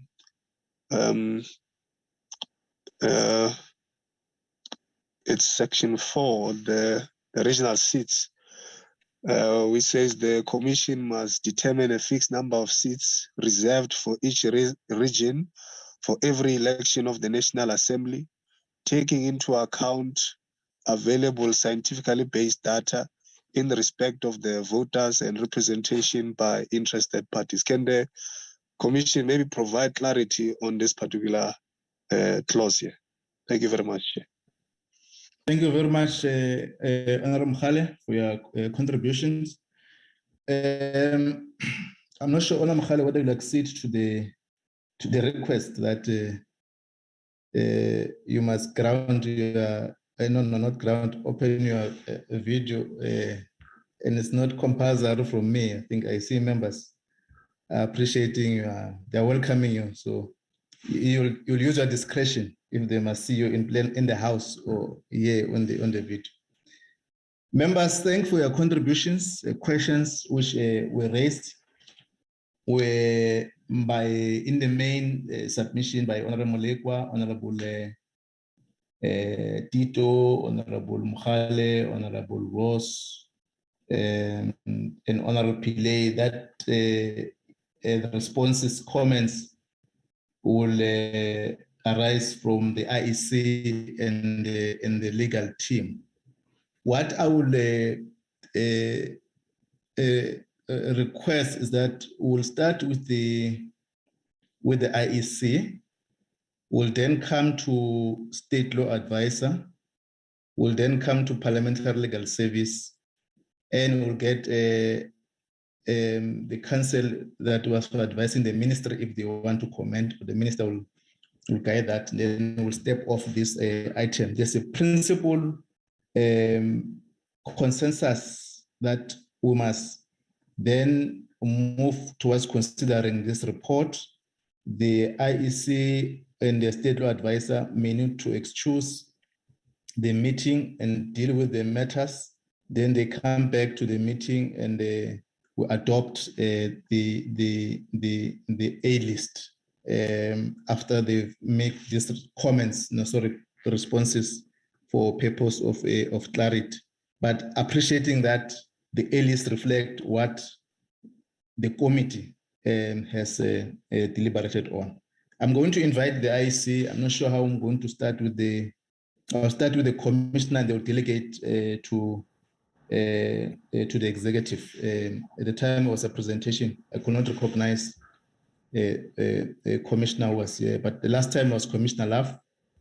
If I can call. Chairperson, it's me. It's Mosotho Moepia. Commissioner Love, it's not with us. She's on assignment in Angola. I'm very grateful for the feedback we have received from the members and yourselves. The questions, I'm just going to deal with one and ask that the CEO in particular deal with the other two questions, which are for the benefit of Honorable Mkhale, who has raised them today. The question I'd like to deal with is the one relating to the issue raised by Honorable Ross and Honorable Tito. I appreciate the fact that in a simplistic way, it is desirable to have a minimum number, but there are many reasons why it is not the ideal thing to do. One is that if we do put a minimum number, it means we inadvertently say that no voting can take place if there is no agent.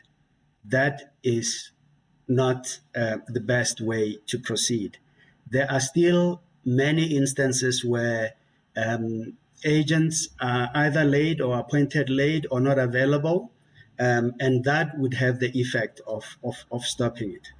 But in the context of how we were discussing this matter, based purely on the numbers, we are simply saying that where we have a small tent and we have many candidates, that presiding officer, the regulations will make it abundantly plain that there must be an arrangement that would make or facilitate the observation by that party or by party agents in that station meaningful. It is possible that even when you have one from each party, you are not able to take them all at the same time. And I think it's a very important thing to say up front, because, for example, where we have 48 candidates, it may well be that it is not just possible to have 48 people inside the venue. And we will rotate them, whether hourly to hourly. We do that currently. And I think that should give the members the comfort. It is also an issue where no party agent could be stopped, in ordinary circumstances, that there are two party agents only at the station and the presiding officer decides you can't participate. So there is no bar on observation by party agents at the stations. CEO, and I will ask members of the commission if there's anything I've missed, but CEO, there is an issue that I know you have dealt with on scientifically based data for the benefit of Honorable Mukhale. Perhaps you also delegate or deal with the issue on the verification, what verification we do or we undertake to confirm that every one of the people signatories submitted by candidates or parties are in fact valid. Those are the two questions that I have picked up. CEO?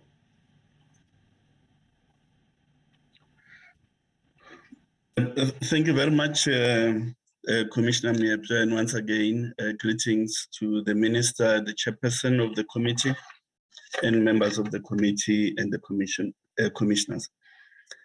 In terms of the compensatory seats, I think, Honorable Mukhale, the committee has deliberated on the matter in meetings previous and agreed that there'll be a 200 split between 200 for regional seats and 200 for national to national compensatory seats. Now, let's start with the regional seats. They are 200, and that 200 must be distributed for the 9 regions, if you like, provinces in parentheses. Now, that distribution has to happen on the basis of some objective data related to voters.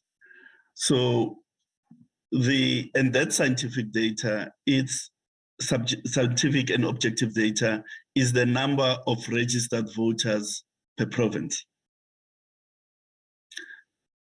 So we will use that data to distribute the 200 seats proportionally, proportional to the number of registered people in each of the province. We will do that for every election. In other words, ahead of 2024, that distribution will happen. We'll invite your inputs as political parties, and the commission then will make the final determination. So what that means is that in one election, the number of regional seats for Gauteng might be different from the next election, depending on the number of registered voters. So the more people you have on the provincial segment of the voters roll, the more number of regional seats they'll have, because of the proportional distribution based on the number of registered voters. So that's the answer to the issue of regional seats and their determination. The compensatory seats is the second 200. And again, the committee here has agreed that political parties will be the ones contesting the compensatory seats. However, in the calculation that is embedded in the current Schedule 1A is that you work off 400 instead of 200. And the reason for working off 400 is using a greater number, you are likely to realize overall proportionality than you would if you were working solely on 200. That's one. Two, it also gives you a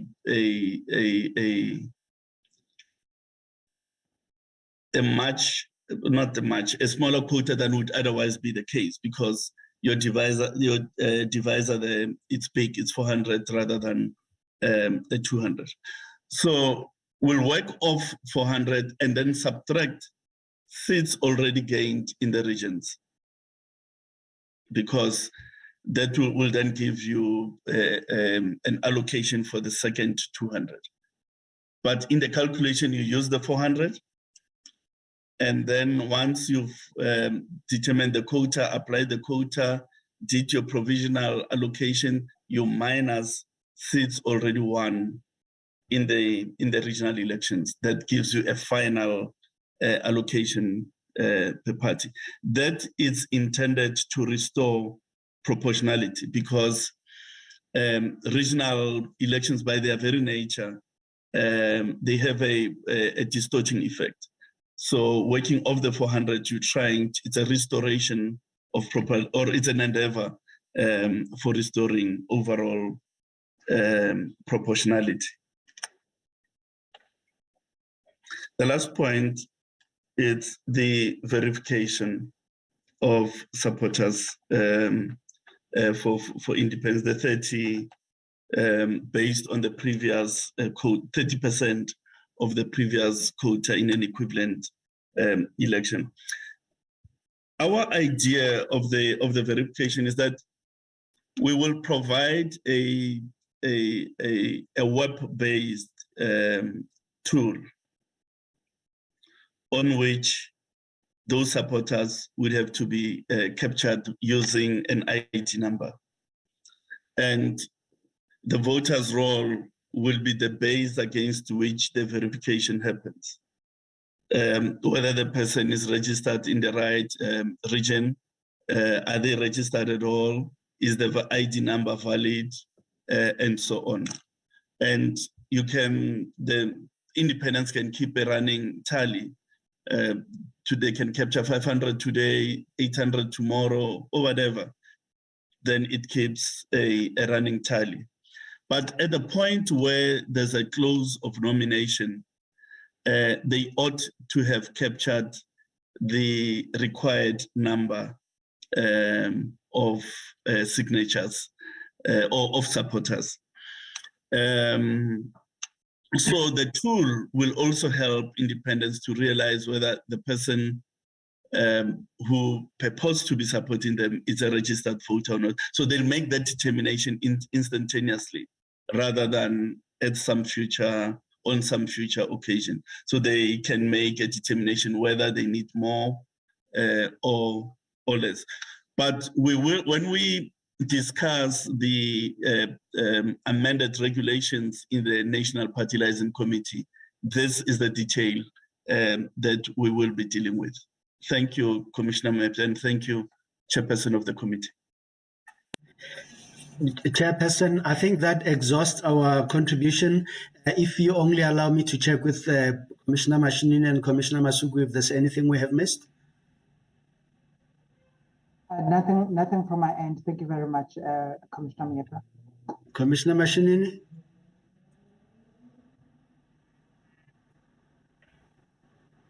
Chair, we revert back to you. Thank you so much.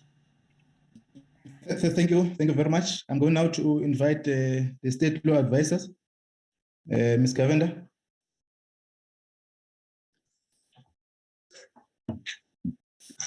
Thank you, Chairperson. It's Soraya Williams here. Chairperson, when we drafted the schedules to the bill, we used largely what the draft the IC presented, as well as the presentations are made to the committee, Chairperson, since they are, the Schedule 1, I think everybody will agree, it's very technical in nature. It requires a certain amount, a certain type of skill and expertise with regarding electoral laws, and that is a whole minefield on its own. So we were guided by them. We don't have the expertise and skills to comment on the formulation of votes and things. What we've done, we've articulated, we've considered the legal terminology to make sure it's consistent with the terminology used in the Constitution. We've also considered this against just drafting form and style. But with regard to the schedules, Chairperson, we defer that to the IC. And then with regard to Honorable Pillay mentioned the part with regard to the seats. Yeah. What page is it? Sorry, I just moved the page now. Yeah, we'd like to refer him to item 7 in Schedule 1A, which speaks to insufficient names on the party list and independent candidates. And then we have here that if you refer to 2A speaks to item 7.2a speaks to if an independent candidate has been allocated one seat in a region which he or she has received a number of votes in excess of the number of votes required for the allocation of that one seat, he or she shall forfeit the remaining votes. And then B, where an independent candidate has received a number of votes to be allocated a seat in more than one region, he or she can only be allocated a seat in the region where he or she received the most number of votes and shall forfeit all excess votes. Chairperson, we'd like to point out that that's similarly what the IC has proposed in their proposal. And I think that this provision accommodates their concern.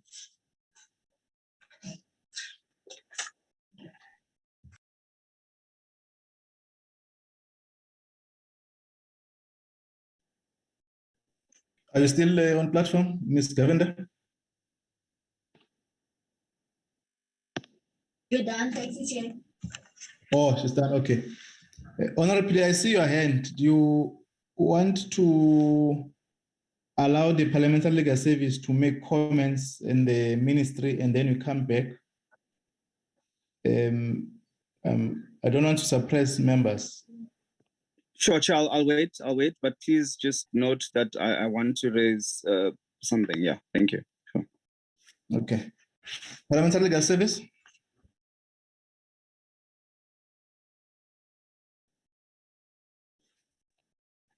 Thank you very much, Chairperson.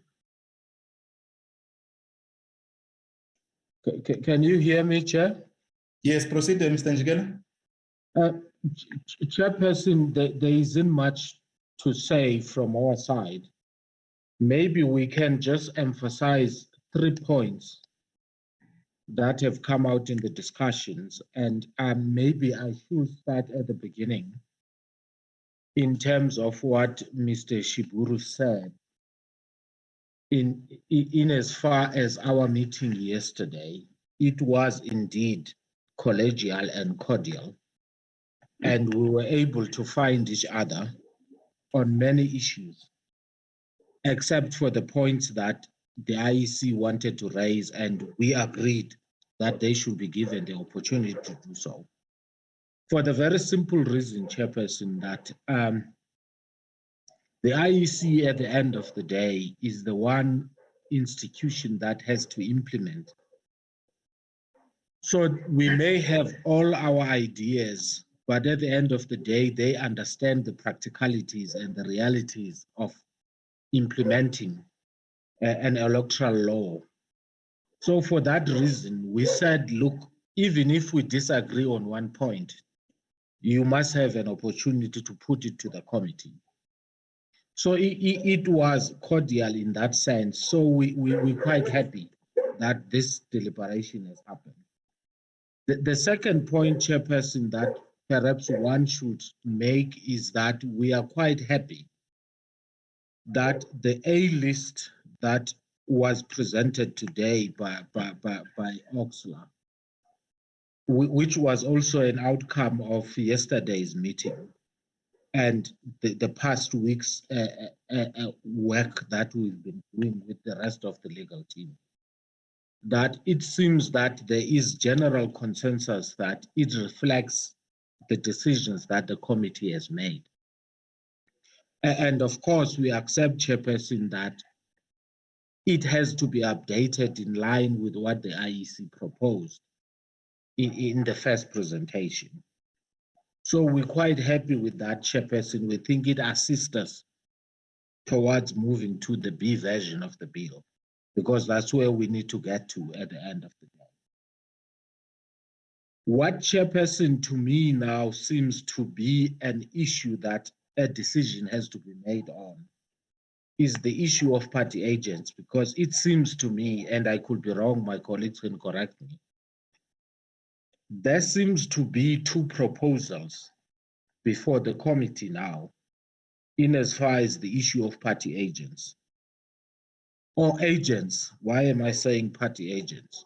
We have already moved away from that terminology. There seems to be a proposal, which is in the A list now, that a minimum of one for every contestant. The IEC is proposing a different wording, which simply says every person is entitled to, and the rest is left to the IEC to regulate. And I think, Chairperson, we may need a decision on that as to which version we should be going with going forward, so that we can wrap this issue up. And I'm sure between us, as we have done yesterday and the days before, we can speak to the colleagues and have another meeting, wrap this thing up around the A list so that we can be able to assist the committee to adopt the A list so that we can move to the B version, hopefully very soon, and present the B version of the bill based on what we have agreed on today. I think, Chairperson, those were the points one would want to make at this stage. Through you, Chairperson, I have my colleague, Telana. If there is anything I may have missed in my understanding of what I've just summarized now, maybe she can add something to that. Thank you, Chairperson. Thank you, Talana. Dexter? Chairperson, there's nothing I need to add. I think you captured everything, Mr. Njikela. And Dr. is not present in the meeting. She is on leave. Okay, thank you. Thank you very much. Can I get Senior Counsel Batlender, or in fact, the Minister? If your legal team is there, Senior Counsel Batlender or Advocate Dibia? Yes, Chairperson, no, they are not here, but as our outside legal advisors, but we've got the acting head of legal services who works closely with them, Mr. Malakati. I don't know whether he has got any comment to make. I'll leave it to him. Thank you. Mr. Malakati, thank you, Minister. Thank you, Chairperson and Minister and members of the committee. I think from our side, there's nothing much that I would want to add. Safe to say that what Mr. Advocate Njikela has just submitted to the committee, that perhaps we would allow us time to still congregate and deal with the A list in view of the matters that we have not converged as the legal technical people, so that then we are able to present the B list covering the issues that the IEC has just submitted. So I would leave that to the committee to advise us on how we would then proceed. Thank you. Okay, thank you very much.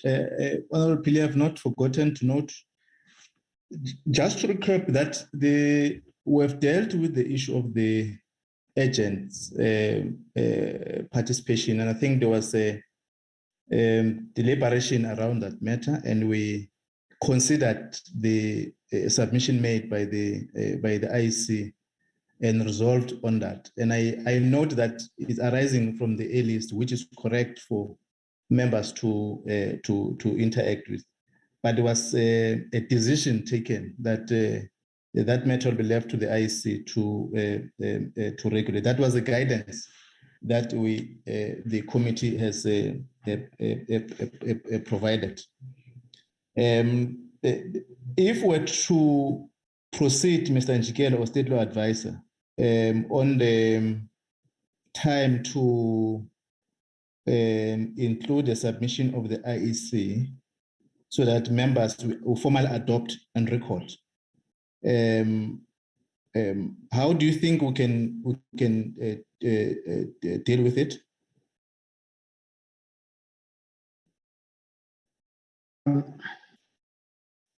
Chairperson, what I would like to propose is that you perhaps, and I may be getting ahead, and okay, let me assist. Yeah, we thought we'll release the team and come back exactly at 1:30. I think will be done by the two items we have to interact with, and so that we adopt the A list. I will take it back to members so that they guide, and then you'll come back. Or let me get your advice, and then I invite members to comment on it. Then we move to a to another item. Let's listen to the proposal or the state law advice, Mr. Njikela. No, that is exactly what I was going to propose, Chairperson, that while you deal with other items, maybe the legal team could be excused to just clear up the issues that are outstanding so that we can come back to you. So I'm quite happy with the proposal you're making. Okay, I'm going to get to members so that at least there's a collective firmness on the proposal, unless they want to have different proposals. I'll start with the Honorable Lukwase, Honorable Van der Merwe, Honorable Tito, Honorable Kanyile, Honorable Legwa, Honorable Ross, Honorable Mukhale, and Honorable Pillay.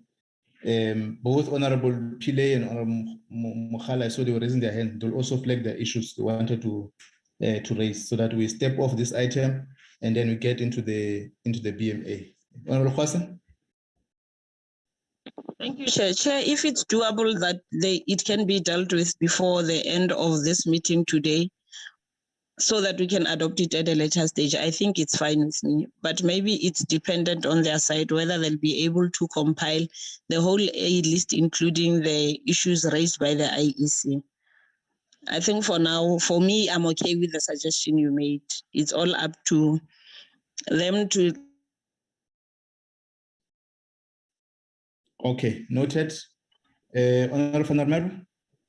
Yeah, Chairperson, I'm not sure whether it's doable for them by 1:30. That's why they would need to guide us. I would even suggest that maybe we do, for example, a Thursday morning meeting to approve the amendments. That would be my suggestion, but I would be guided by the rest of the colleagues in the committee. Thanks, Chair. Okay, thank you, Honorable Tito. Thanks, Chair. I second Honorable Lizel van der Merwe that I don't think that they will have ample time right now. We can maybe come back on Thursday. Thanks, Chair. Okay, Honorable Kanyile.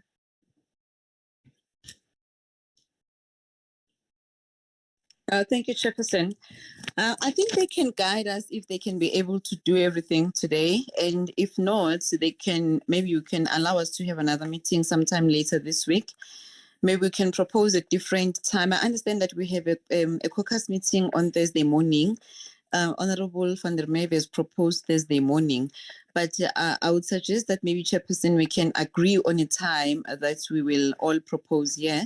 If it won't be possible for them to come back at 1:30 today, as you've initially suggested, then we can decide when we are meeting again, but let it be this week. Thank you very much. Okay, Honorable Rose.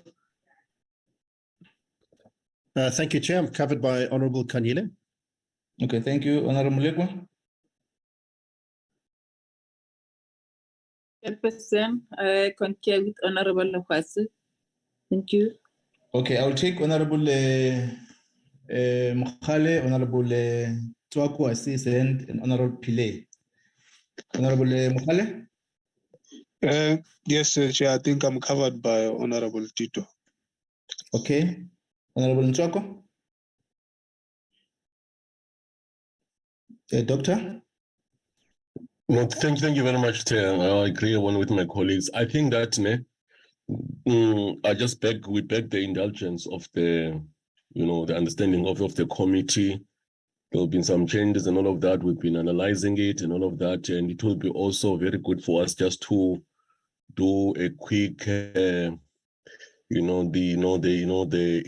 consultation very, very quickly. We will also propose, most probably, if we could just, it's quite a lot of mouthful now, things that needs to be amended and all of that. And look, I agree, let's have a meeting probably Thursday or sometime. And it will be a very quick meeting because we are just going to be looking at those areas where they've amended. It will not be even take us about 20 minutes or 30 minutes. Now, it will just give us time just to look at the stuff, do our tick box and check it out.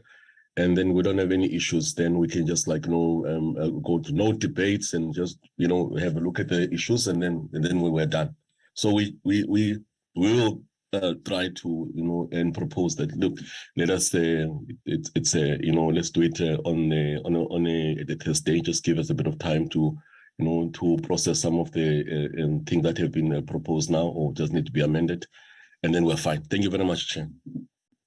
Let me get Honorable Mokhale spoken. Honorable Pillay. Thank you very much, Chairperson. Chair, firstly, I think let me raise the 2 points that I had before I concur with colleagues. The first one, Chair, is in respect of the agents. I think that the presentation or the submission by the IEC in terms of wording, for me, might be a better option to look at in terms of how it's worded in the A-list. Basically, both is saying the same. The principle, and I'm just taking from what the discussions have been by members, that we agree on a principle that every contestant, and I like that the way it's being explained, that every contestant is allowed agents, and the rest will obviously be regulated in terms of IEC. So I want to propose, Chair, that we take the wording that has been submitted by the IEC, and then we can make that correction. The second one, Chair, is in respect of the aggregation of votes. I beg to defer that the item that was pointed out to us by the state law advisor, I think it was Surya, does not sufficiently cover it. And I'm saying this because we have to ensure that it does not allow for any legal challenges or loopholes. It's fine to say that you receive you get a seat based on where you receive the highest number of votes, but the discussions within the committee over and all the deliberations continue to remind us that we must ensure that this line about not aggregating votes is in the bill. And I think it's important that it has to be mentioned. And then finally, Chair, in light of the submissions made by honorable members, I want to also agree that perhaps we don't give the team such a limited space of time, because they might, be rushing to come back at 1:30, and what if they miss out something? Chair, I propose that we look at an alternative on Thursday, and I also agree that it should be after midday, because most of us are actually part of caucuses on Thursday morning, and that we should look at Thursday afternoon, that we could come back and just be able to deal with this one item and then adopt the A-list. Chair, that's my proposal. Okay, thank you. Let me get the state law advisor and the legal team in terms of a time frame. I think members are cautious that we maybe want to appear to be pressurizing the legal team to finalize the A list. Though we know that there's not going to be debates, just to changes in there, and all the issues have resolved. And we're working towards adopting the B list, or you will be working on the B list. And what is the time frame once you've adopted the A list? What is the time frame you need to consider the B list, so that our decision is informed whether you can come back to this meeting, or we can consider another date. And secondly, is that Mr. Matonsi will assist us in terms of the process to get dates and items, because the program of this committee has already been authorized, and we may need to deal with that. I want us to check those three issues so that we formulate a decision on whether you can come back now or any other date. Yes, State Law Advisor and Mr. Njikela and Mr. Matonsi. Thank you, Chairperson. Chairperson, as I said, we don't have all the expertise to deal with the schedule, with the drafting of the schedule. I think the IC would be best placed with that. And I've heard Honourable Pilay's concerns. I'd like to propose that the IC formulates a drafting proposal for the committee's consideration that we can include in the revised A-list, Chairperson. And with regard to the time frame, Chairperson, we're guided by the committee. We are available on Thursday as well, but we're guided by the committee. Thanks, Chairperson. Thank you, Ms. Njikela. Chairperson, I accept the wisdom of the members of the committee that Thursday may be a realistic time if we have to consider the issues that were raised by the IEC and the issue that Honorable Pillay has raised now. That Thursday may be the most suitable time for us to present the final A list to you as the committee. I have checked with my colleagues while you were speaking. It seems there is consensus that Thursday may be a reasonable opportunity for us to present a comprehensive A list that covers all the issues that have been raised today. And of course, we need to consult with the IEC on the side. I hope Mr. Siburu will be able to avail himself. We will have to arrange meetings in between now and Thursday, just to make sure that we cover all the bases. So we appreciate the generosity, Chairperson. Thank you very much. Okay, Mr. Matonsi? Yes, Chairperson. For Thursday, as other members have indicated, in the mornings is mostly assigned for parties to have their caucuses, and then from 2 o'clock, I don't have the program at the moment for parliamentary program, but from 2 o'clock there will be some a sitting of the House where members will be required. But my suggestion would be that if we are going to have it on Thursday, let's have it during lunchtime. Then I can apply to have a meeting during lunchtime. Then for a 1 hour, and then we dealt with it. Okay. Let me come back to Commissioner Muyetsa. There's a matter Mr. Njikela is raising, the commitment to meet with the team. Mr. Muyetsa. Sorry, Commissioner Muyetsa. I have, thank you, Chairperson. I have consulted with the CEO and his team, his technical team. They're quite happy that they will work as Mr. Njikela has proposed, that we look at between now and Thursday to present as you may schedule. So it suits us. There is no problem at all. Okay. Thank you. I think this solicits our decision process. Is the site of consulting members and stakeholders so that our decision becomes collective at the end. We move from this meeting on this item on the considering of the A list that reflects the deliberation of the committee. We move from this meeting that the submission of the IEC on today's presentation must be consolidated on the A list. There's a matter on the wording that needs to be affirmed. The issues on regulations that are referred to be dealt with at the regulation on regulations.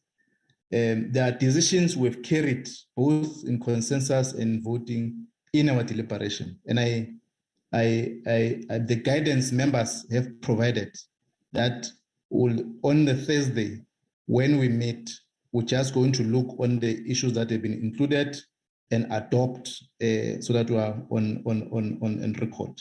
We must pay more attention that we've at this point have exhausted all the deliberations that the committee have been dealing with. We did not go on recess. We were interacting with this amendment bill to this end. And I think I must appreciate the collective work of all of us, the stakeholders, and the members who have contributed.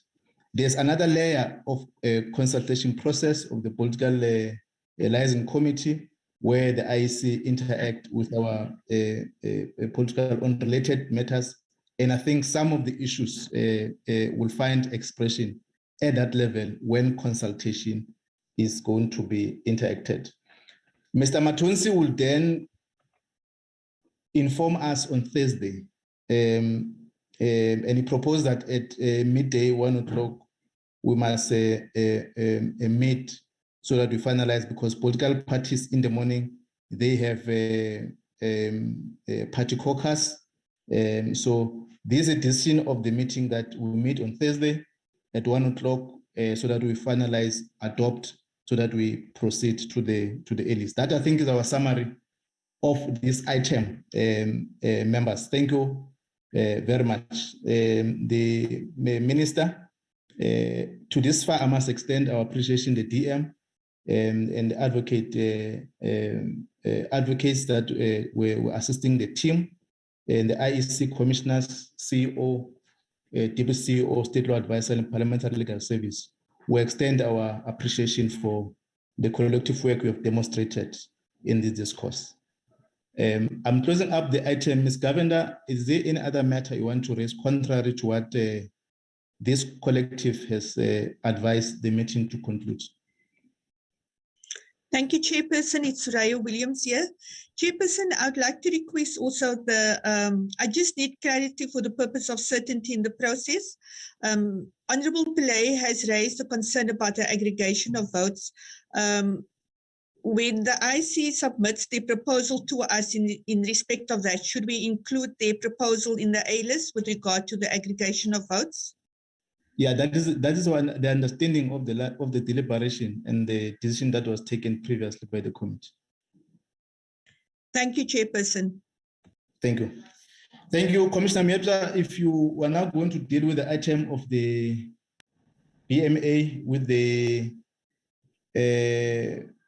Department of Home Affairs, if you want to stay to benefit from the brief with your collective and the team, you may, but if you want to excuse the meeting to look on other IEC business and the executive, your collective may excuse the meeting. Thank you very much. Minister, I'm now inviting you to the platform to introduce the item. And thanks for staying to this time with your team. Minister. Thank you very much. Chairperson, thank you. Honorable members. Chairperson, I've got the commissioner here of the Border Management Authority, Dr. Nagambe Masiapato. He is with the Deputy Commissioner Operations, Mayor General David Chilembe, also with the Deputy Commissioner for Corporate Services, Ms. Jane Tupana. I will leave it to them to present, and I think the person who is going to be presenting will be Commissioner Masiapato. May I invite him to take the platform, Chair? Thank you. Thank you, Minister. Commissioner Masiapato. No, thank you very much, Honorable Chair, and thanks, Honorable Minister, DM, as well as the committee members. Indeed, we'll then be rendering the presentation. I will then be sharing the screen just now for the purposes of completion.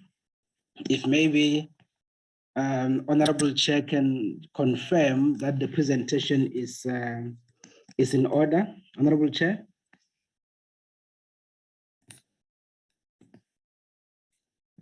Yes, go on. It's on the screen. That's Go great. on. No, thank you very much. Thank you very much, Minister. Yeah, so indeed, the intention is to update the members of the Portfolio Committee on Home Affairs in terms of the work that is being done to operationalize the Border Management Authority. As the committee members will remember, we are doing all of this work preparing for the 1st of April 2023 for BMA to be pronounced as a new Schedule 3A public entity. So to be able to render the item, as it were, there are 4 parts that we have put down for the purposes of this brief so that it's easier to follow through on the brief. So in terms of Part A, honorable members, we will then start by doing some bit of background, primarily by doing a recap from the previous presentation that we've made to yourself on some key issues. And arising from that, we will go into the 2 key areas of update, and those are Part B as well as Part C. In terms of Part B, you will remember we are in the process of integrating the various functions, personnel, and the like, arising from those that are already on the ground. But at the same time, we had the responsibility of capacitating this Border Management Authority, which is located as a special branch within the Department of Home Affairs. So those are the 2 key areas of update. But then in Part D, we will also give the honorable members a bit of an update in the work done around the establishment of the National Targeting Center, and of course, the model around the issue of the Port Targeting Center, as it were. So this is the flow through which the presentation will then take. So if we can then start with Part A, and honorable members will remember that here we do have a problem statement that we seek to resolve by the establishment of the Border Management Authority. And of course, there is an existing legislative framework that is guiding this particular work, as it were. We'll do a bit of a recap on that. But at the same time, we'll also do a recap around the issue of the transitional structure, which is guiding the work and the shape upon which the branch BMA within Home Affairs is taken, and of course, around the issues of the incubation. If we then reflect a bit as part of the recap on the problem statement, I think we are all now aware of this reality that we ended up with a multi-agency approach, and ultimately we tried in terms of border management to have a number of coordination iterations to try and coordinate the multiple agencies that had been deployed at the border environment. And of course, you will see those are the 5 key iterations that we've been using for the past 28 years to date. And the one that is lately or that is currently existing is the National Border Management Coordinating Committee, which is still a mechanism that we are using even today, whilst BMA is being established in terms of coordinating the multi-agencies as we speak in terms of doing the work, as it were. But one thing that we can all agree from a problem statement point of view is that over 28 years, we are able to indicate today that this model has created a lot of challenges, the fragmentation, we are able to see it, and of course the silo realities as well as the corruption that has unfolded in the environment. And of course, arising from that, we are all agreeing that going forward in addressing the problem statement, particularly around porous borders, we have to move into an integrated border management concept through which we will have a single command and control on the ground, primarily with the principle that the Border Management Authority shall remain a front line structure, being able to do the issues of border management. But of course, the principal organs of state will then be retaining the policy as well as the legislative mandate in as far as those issues are concerned. If we can then look a bit from a recap point of view on the legislative framework, this one definitely comes from yourselves. We will not necessarily try to even recite it to yourself. Suffice to say that these are the key responsibilities that we have, and these responsibilities will effectively kick in officially on the 1st of April once we are pronounced and we have effectively taken over the responsibility on the ground. One thing that is also very critical arising from the legislative responsibility is Section 4, Subsection 2, which then gives the responsibility of border law enforcement functions exclusively on the Border Management Authority, particularly the border guards. And of course, the oversight mechanism, the committee members will remember, do exist with the Border Technical Committee of the Directors General, as well as the Interministerial Consultative Committee on Border Management. Those are the two key structures that our work is being overseen at. And of course, from a parliamentary point of view, this committee is indeed holding us accountable in terms of the work. Now, the final slide around the issue of recapping is to remind the committee members that as we speak today, BMA does not exist as yet, but BMA is a special branch within the Department of Home Affairs. We are currently operating through a transitional structure which has been approved by the Minister of Public Service and Administration, the Minister of Home Affairs, together with the National Treasury.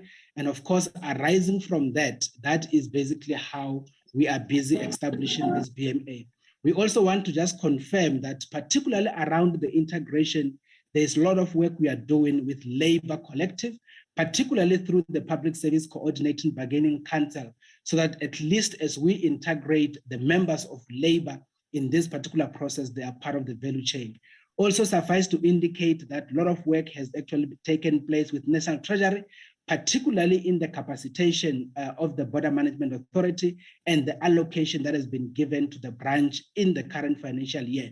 But of course, currently there are discussions in view of the upcoming financial year. And of course, that one we will reflect on in as far as the next slide is concerned.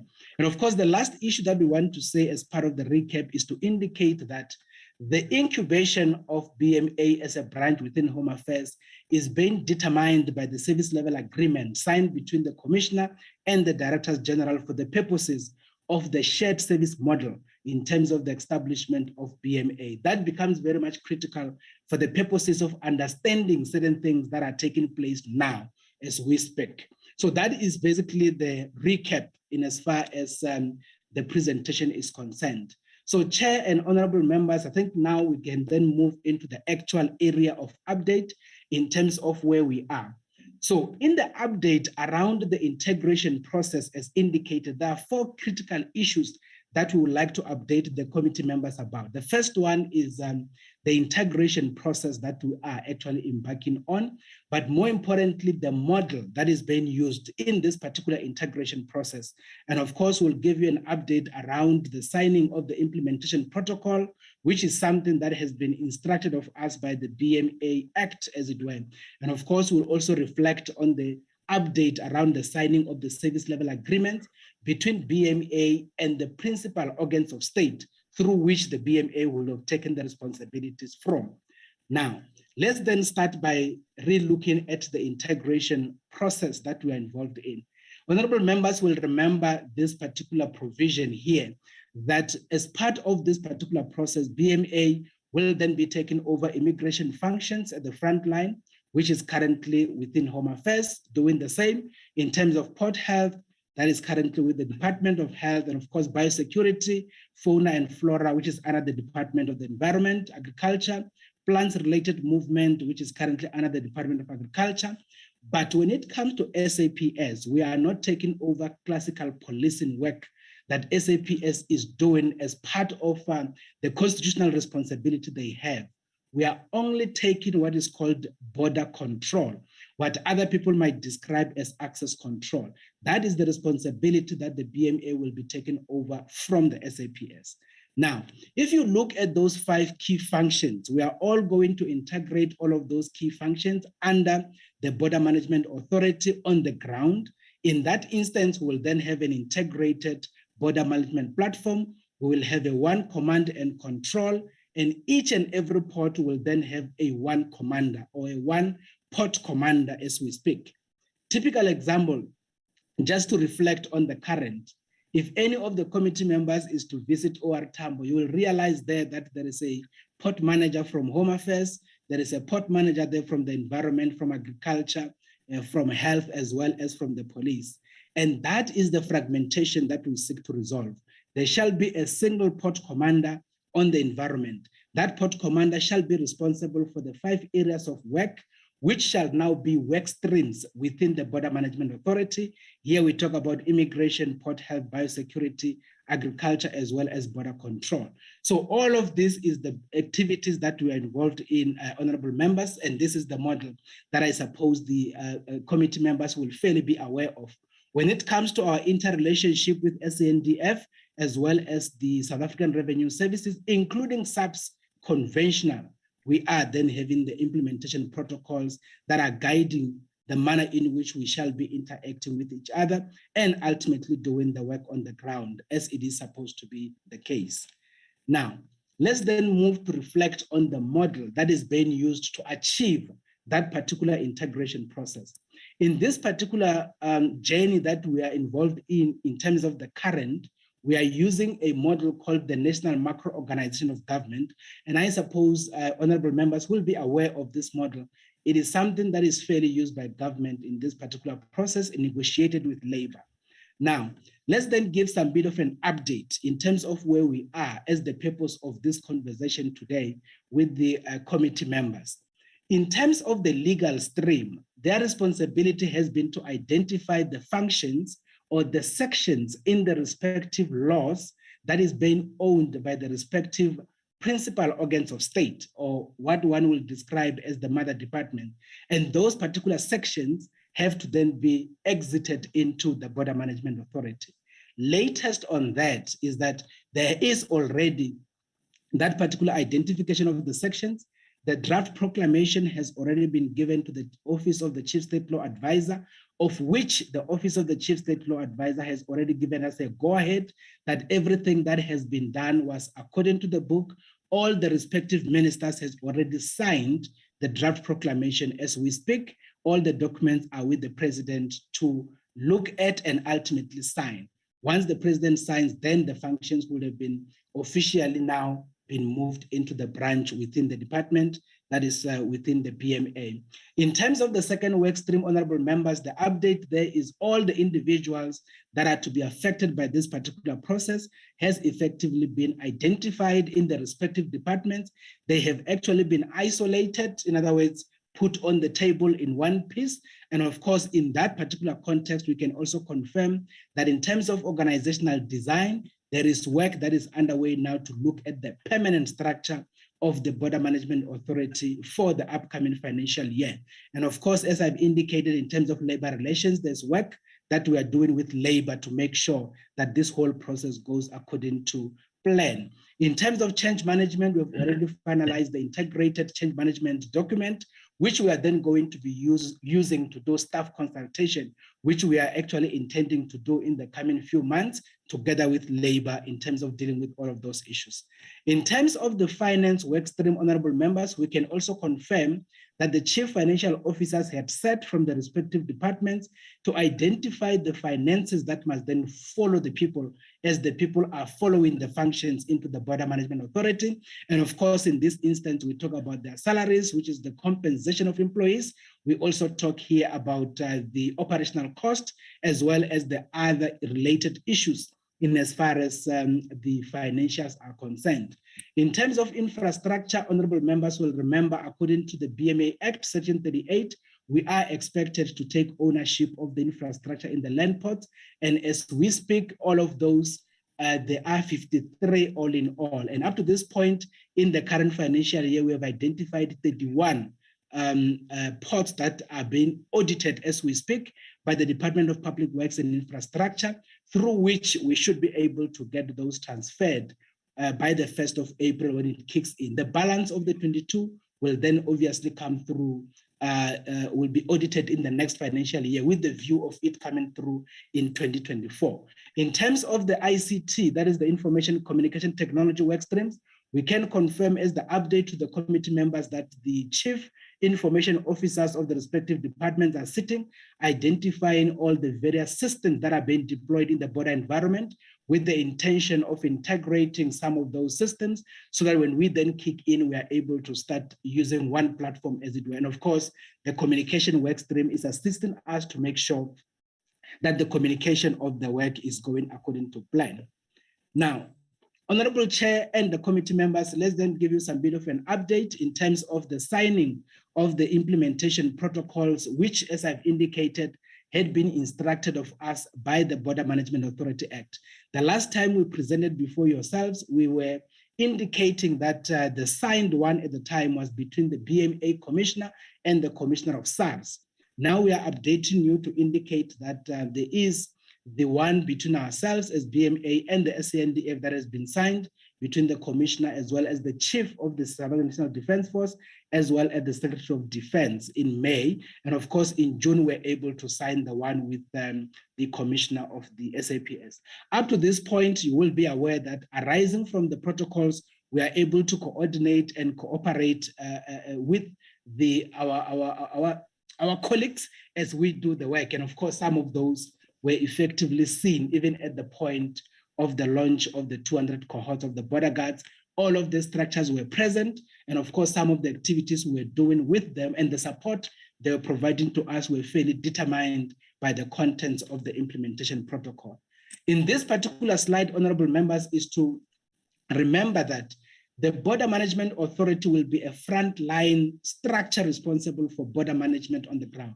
Therefore, implementing a multiplicity of policies as well as the legislative framework from the principal organs of state, or what I've said earlier, mother department. So to that extent, there has to be service level agreements that are signed defining those particular functions that the BMA will be doing on behalf of those respective departments. Therefore, we are hard at work putting together those service level agreements. Up to this point, we can confirm that we've completed on the 20th of July, the one with the National Department of Health, and we are hard at work discussing with the rest of the other organs of state, as you can see them on the screen, as it were. And of course, one thing that you need to be aware, honorable members, is that beyond just conventional department, there will be other entities that will also be signing service level agreements with, through which we will be doing the work on their behalf inside the ports of entry in particular. Typical example of that is the Cross-Border Road Transport Authority, or agency as it were. You'll remember that they are the ones who does the licensing of the cross-border transportation companies as it were. Our responsibility in the port will be to make sure that indeed those people who do in and out of our borders are indeed given those particular authorizations. And for those who subvert those principles will have to be brought into book.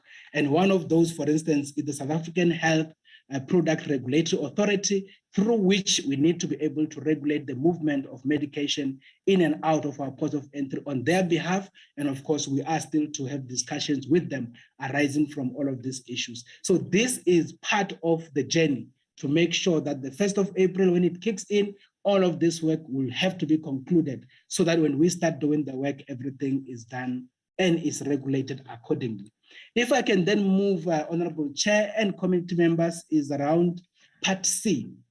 You will remember Part C is about the capacitation. As I've indicated, as we do the work to integrate the existing, we are also doing the capacitation of the Border Management Authority as a branch. And of course, as I've indicated, there was financials that has been given through into the Border Management Authority by the National Treasury for the purposes of capacitation. So to that extent, we are then to give you some update in terms of where we are in terms of the capacitation. The first part is around leadership that we have to bring in, but of course, the issue of the border guards. Now, if we are to look at the bringing through of leadership, I think committee members are aware of the issues of the commissioners, because last time we spoke to yourselves, we are actually giving you the update on that. But what we then needed to do post that environment was to bring the third layer of leadership. In this instance, we talk about national commanders, for instance, for border control, as well as the national commander, as well as the National Targeting Center. We had the conversation this week, and we are very much sure that the advertisement will be going out this Friday, and we should be able to start the processes of getting this layer of leadership into the environment. The other thing that we just wanted to update yourself, honorable members, is around the issue of the 5 regional commanders. You will remember, in terms of the border management authorities' work, cutting across land, sea, and maritime, we have divided the country into 5 regions, and on that particular basis, each will then have a regional commander.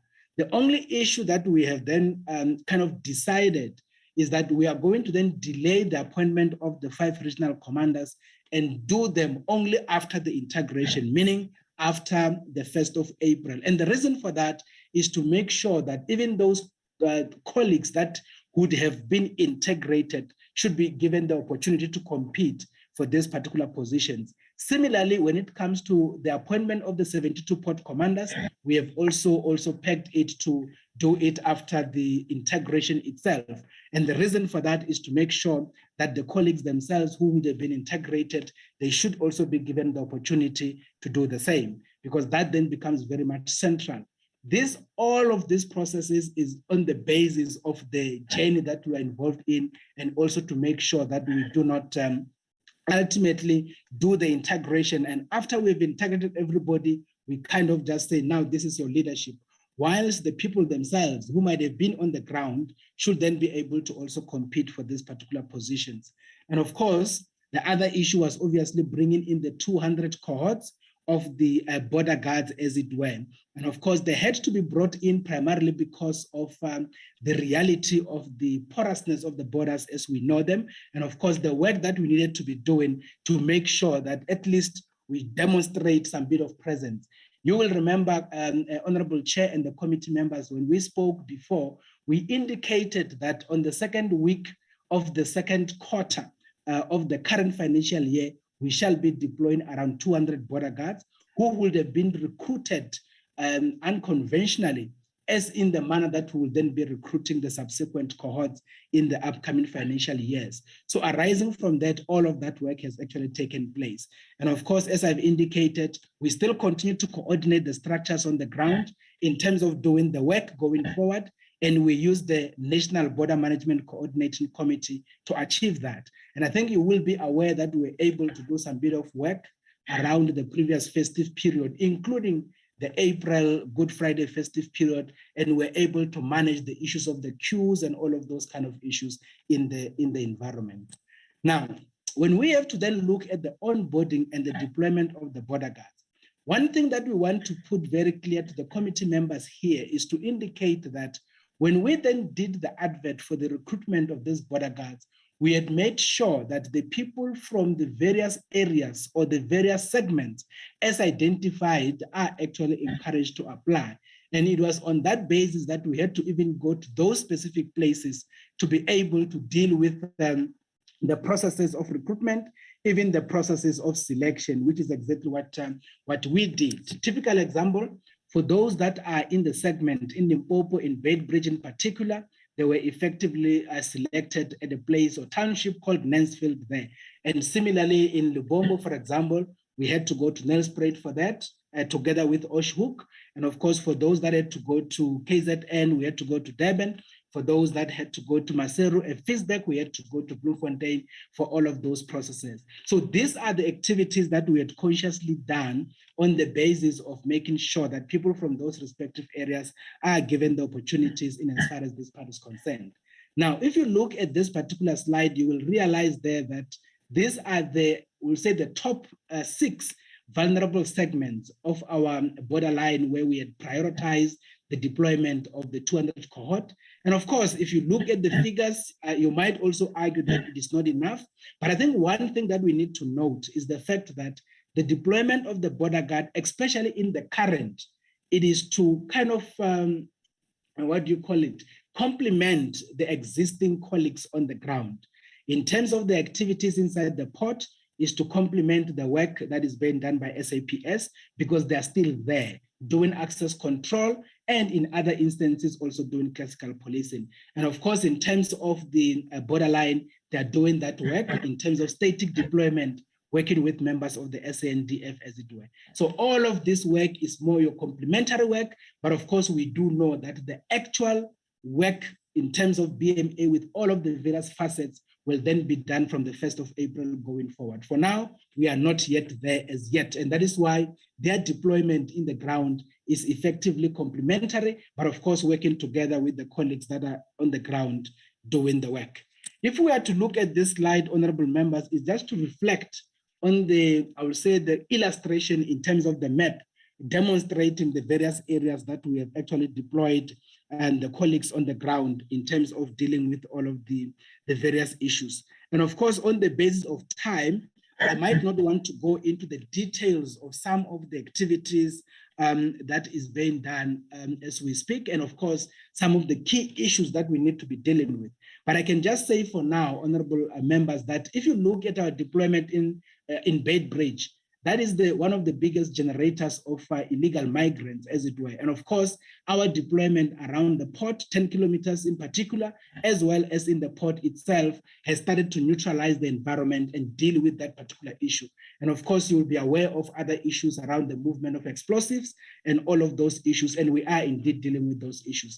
Similarly, with our deployment in Skukuza is to be able to deal with issues of wildlife there. And of course, I think most of those issues are well documented. In Lubombo, similarly, we are dealing with the second generator of the high levels of illegal migrants. And of course, our presence there is starting to neutralize the environment, working together with the rest of the colleagues. And of course, in terms of Kosi Bay or Northern KZN, you will be aware we are dealing with the issues of the stolen vehicles, who then has to be crossing the border into Mozambique. And of course, our presence there, together with SANDF, is starting to neutralize that environment. And of course, in terms of Lesotho, which is your Macero Bridge, as well as Fixbeck, we are therefore dealing there again with illegal migrants, and of course, dealing with issues of the movement of illegal firearms. Our presence there has also started to neutralize the environment and assist in terms of starting to deal with the issues of border environment, as it were.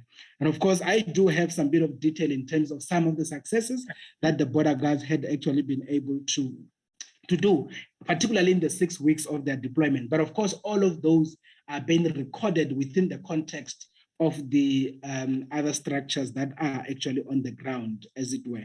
Now, let's then conclude by reflecting on Part D. In terms of Part D, honorable members, is just to indicate that we are saying doing border management in the 21st century will not require doing, in a way, border management in a bit of a blinded context. And that is why we want to advance an intelligence-led border management mechanism. And of course, this is the same model deployed by other civilizations, as it were. And that is why we are actually saying that we will have to then ultimately have a national targeting center, which is then going to be an intelligence outfit guiding the work of the border management authority in terms of border management, as it were.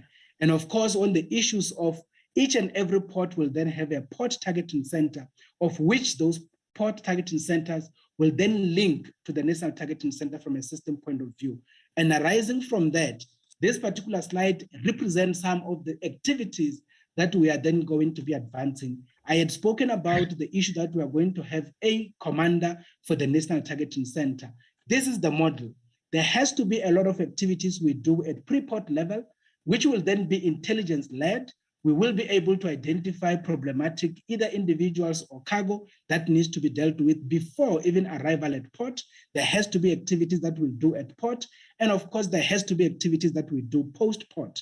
In that instance, we should be able to identify individuals who are undesirable or who are basically needed by other global community of nations, and we should be able to hand them over to Interpol for the purposes of them having to go face whatever they need to be facing. But at the same time, if there's anything domestic those individuals will have to be brought through into the DPCI and all of those structures. And of course, for those that are illegal in the country, the inspectorate will have to then be addressing that and be able to get them deported and all of those kind of issues.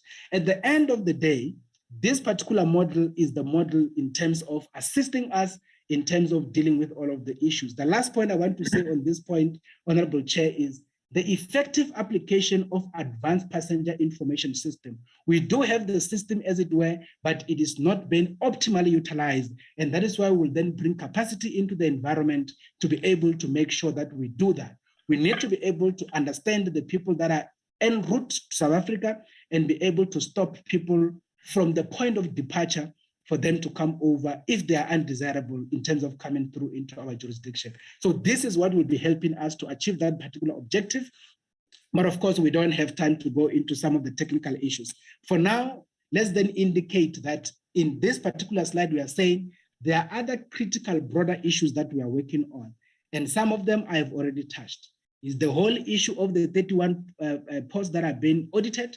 According to the law, particularly the Public Financial Management Act, we cannot move infrastructure from one structure to the other until the auditing is being done and there is proper documentation of what is it that is being moved into, so that we can also be able to get all of those registered under the deeds office from DPWI into BMA. That is why that work is underway.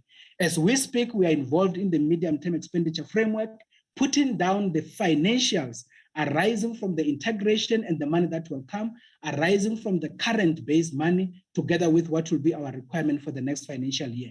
And all of those are going to be part of the minister's pronouncements in October in the medium-term budget policy statement, and all of that work is underway. Suffice to also say, honorable members, that we need to have the committee members, audit, risk, and remuneration committees. But in terms of our timeline, we are only going to bring them on board in the last quarter of the current financial year, so that they then start their work by the 1st of April when we are a standalone. Bringing them now is not going to be helpful because they wouldn't necessarily be doing any work, primarily because we are still under incubation.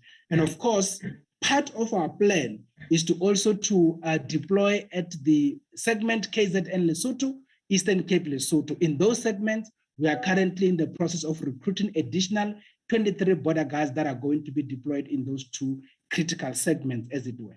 In conclusion, it is important to note this process that the capacitation process and the integration process are expected to converge on the 31st of March, 2023. At that point of convergence, by the 1st of April going forward, all of those colleagues will then be part of the Border Management Authority. And as indicated, they will all be on one uniform. And as indicated, they will all be border guards. And as indicated, we'll do the rest of the other things that are supposed to take place. Among those is the issue of the ranking or the putting the ranks onto the individuals and all of the colleagues. And all of that is well set, and we are on journey. In conclusion, we want to say to the parliamentary committee members to note the progress that we are doing in this particular work of preparing for the establishment of Border Management Authority. And of course, what happened on the 14th of July was just the introduction of the border guards, not the launch of the BMA. And of course, the other issue to note is to say, continue to support us in this particular journey, and of course, continue where possible to assist in smoothing some of the challenges that we find along the way.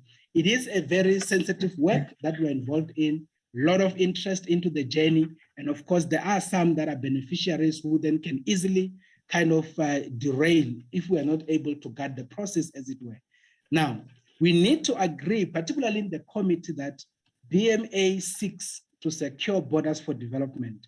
We are doing all of this work because we want to facilitate the movement of people in and out of South Africa.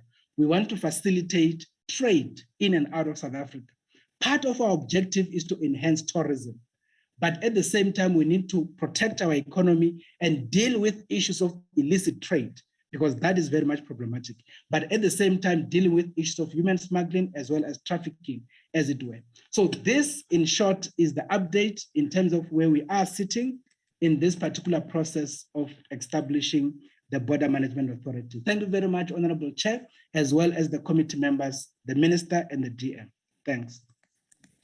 Thank you, Commissioner Mashapata and other commissioners for presenting the BMA update or progress report. I'm going to invite members to comment or raise questions or deliberate on the progress report. Then we'll then invite the commissioner and the deputy commissioners. Will invite then the DM to comment and the minister to make comments on the out of the contributions of members. I will invite Honorable Molegwa, Honorable Tito, Honorable Ross, Honorable Nchwako, Honorable Hwase, Honorable Kanyile, Honorable Mohale, Honorable Pile. Honorable Zell has indicated that she's joining another committee meeting at 11:30. I think she's gone. In that order, Honorable Molegwa. Thank you very much, Chairperson. Let me start by, let me take this opportunity to appreciate the presentation has been presented and also note the sterling work and progress registered so far. Chairperson, I don't have much or many questions to ask, but I just want to note and welcome the report has been presented. Thank you. Thank you very much. Sorry, can I? Yeah. I heard that Cedric bought him that Can I request Honorable Mr. Maton his name. Sometimes it doesn't take. Honorable Tito? So when Cedric. Thanks, Chair.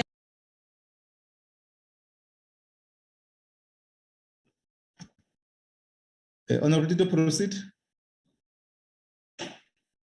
I think you're muted.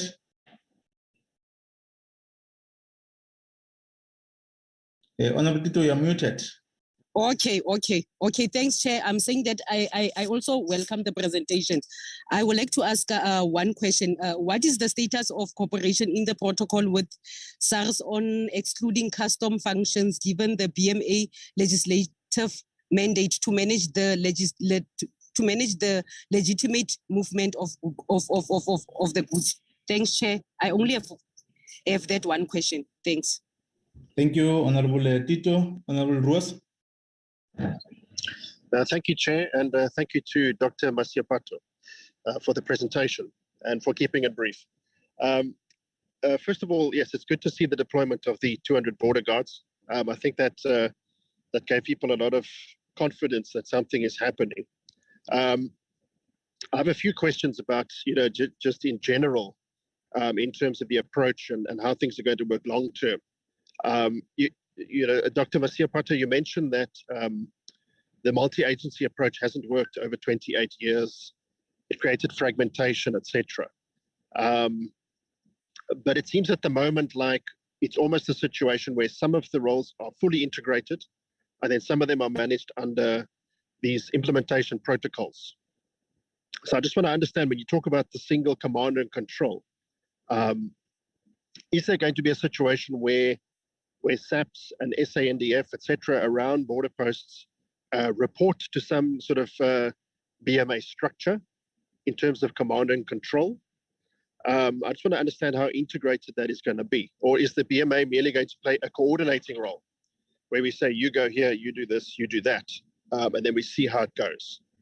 So if you could please just give a bit more detail on that, because I know when the bill was being discussed, then there were some concerns about the mandates of SAPS, the mandates of SANDF, and how that would all work together and fit. So I'd just like to get a clearer understanding. What do you mean by single command and control? Are these entities going to have persons that report to you around border functions, or is it will you merely sort of coordinate their functions? Then on the issue of budgets, so we see that SANDF, SAPS, and even the Navy, they've had big budget cuts, and a lot of their infrastructure is getting quite old. So I'd just like to understand, has funding for the implementation of the BMA over its entire implementation lifecycle been secured yet from Treasury? Or is this going to be taken on a year-by-year basis? And if the funding for the whole implementation has not been secured, can you just give us an idea of what amounts are we talking about that are at risk, that haven't been secured, sort of unfunded mandates or plans? What are the items that are then under threat? And if this funding doesn't come, then what items will be deferred? And then finally, you know, as I said before, it's good to see the deployment of the border guards. And it seems that the focus is naturally on staff at the moment, which is understandable. But is there an integrated plan on the horizon in terms of surveillance, particularly force multipliers? So one of the things we see in this presentation is not a lot in terms of the Navy and the maritime borders. And the maritime borders are actually, it's a massive land area. There's a complete focus on the land borders. But the same things of smuggling, even illegal fishing, etc., is happening on these maritime borders. And I know there's been calls recently in these areas to say that we need an integrated plan for surveillance in South Africa, because as many people as we put on the ground, it needs to be supplemented by force multipliers, so technology, aerial surveillance, etc. So if you can just give us an idea of what are the plans from the BMA's point of view in terms of this surveillance to supplement the border guards, etc., that are being appointed. Thank you, Chair. Thank you, Honorable Ross, for your contribution. Honorable Nchako.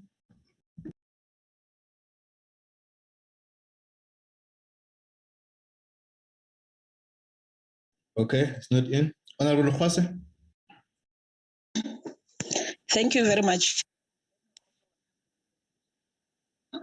Chair, my question would be that has there been any engagement with other stakeholders like your organized labor? And if yes, are there any issues of concern that have been raised that may be or that can be a challenge in the rollout of the BMA? My other question, Chair, of interest will be that are there any administrative functions that the BMA will be sharing with the department, maybe to avoid or to save some costs on unnecessary duplications? And Chair, remember there was an issue of vigilante groups that were organized by farmers. I want to check how was that issue resolved, because they were dealing with that issue themselves to prevent the influx of undocumented migrants in doing crime through their land. Thank you very much, Chair. Thank you, Honorable Khwase. Honorable Kanyile. Thank you, Chairperson. Chairperson, we truly appreciate the presentation that we just received now from the BMA team led by Mr. Masiapato.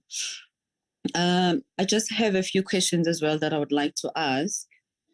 The first question is, what role, if any, have the BMA played in the repair of the very porous and often non-existent border fence between South Africa and Zimbabwe, as witnessed by the committee in 2021? And secondly, during the presentation, when Mr. Masiapato, I think was on a slide where he was speaking to border policing and port of entry, he mentioned a lot of work that has been done at Beitbridge and other ports of entries. My question is around the issue of Lesotho. He has mentioned that there's a lot of work that has been done in terms of dealing with illegal migrants around the area, as well as firearms. I think we are all aware of the incident that has recently happened, especially around Krugersdorp. What we'd like to know is what measures are in place to ensure that the similar incident does not happen again. The last question that I have, Mr. Masiapato, through you, Chairperson, also mentioned that they try to stop people from their point of departure if they're not desirable to enter South Africa. I need clarity on whether these people that are being stopped to come to South Africa, is it documented persons, or it's also, I'm not sure, but is it also possible for them to identify undocumented persons that are not desirable to enter South Africa? Thank you very much. Thank you, Honorable Kanyile. Honorable Muhale.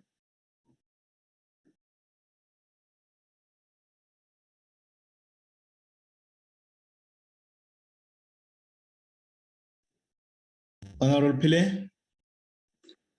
Thank you very much, Chairperson. I think firstly we must applaud the presentation and BMA. I think we've come a long way. And Chair, in doing so, I think it's important for us to acknowledge the strides that have been made in ensuring that this is a smooth process. Mine, Chair, is just to find out, and I heard the Commissioner present that BMA is currently just 3 persons. And that there is BMA doesn't exist, but it is the plan that it will. In terms of timeframes, I just want to know, what do we envisage the specific timelines be in order for us to say that we are functional and that we are operational in terms of BMA. And then just to understand, to what extent will the administrative functions of the BMA be shared with the Department of Home Affairs in order to save on any costs of unnecessary duplication? And then lastly, Chair, just to make a special appeal that the committee also be invited when BMA is launching or unveiling, because I think, there was a recent one of the border management guards, and we were watching this thing on TV. And I think as a committee, it's important for us to be on the ground and be part of that. Thank you very much, Chair. Thank you. Is there any other member who want to contribute? Those were in the, unless they've left or there's a network problem. There are 3 issues which I want also to deposit for your clarity or perhaps more articulation, Commissioner, and the 2 commissioners. One, it is evident that the constraints you have difficulties with to implement some of the programs or priority areas lies on the budget allocation. And now that it was raised previously in terms of the scope of the BMA vis-a-vis the budget allocation, and that will contribute to some of the program not being fully implemented, locating it to the APP in terms of the targets that are to be met in the financial year under review. And I wanted us, the committee, to put impression on that so that in the financial year 2023-2024, now that full integration will be next year, end of the financial year. Do you think that it will be an obstacle to execute some of the key programs, locating that the country is looking forward to this new initiative, given the security threats that are in our borderlines? I think it's Honorable Kanyile has re-emphasized the oversight visit we carried as a committee to all the, in particular, 2 of the borderlines. Will the budget allocation in the year that is next financial year be sufficient? And I don't think that the budget is sufficient for the BMA to carefully and integrate in the work, and something that we may need to impress as a committee so that we don't then come and raise issues where the BMA has made targets but it could not meet, and yourself come back to look for funds. And I think the minister must take this matter up in terms of the budget implication. It'd be important that we also get a full comprehension of the minister on this thread. The second point is on the guards, the border guards. I wanted to check whether sufficient vetting was conducted to those borders that, those guards that are already being deployed in various areas. And you'll know that in our last 2 committee meetings, Dr. Lewisi and his team has presented a scary report. Mainly the function was in the visas, but you can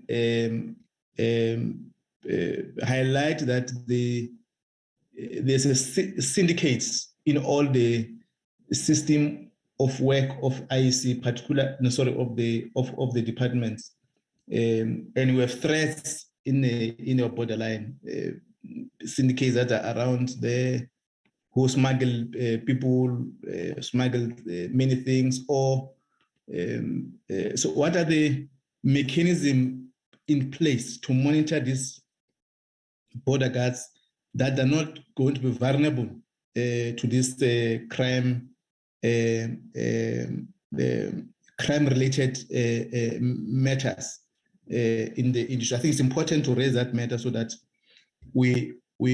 you may not find these 200 border guards in the next 2 years. Almost 60% are linked to the syndicates, are forming part to execute these illegal things that are in the cross support. So that I think most important. What are the monitoring plans?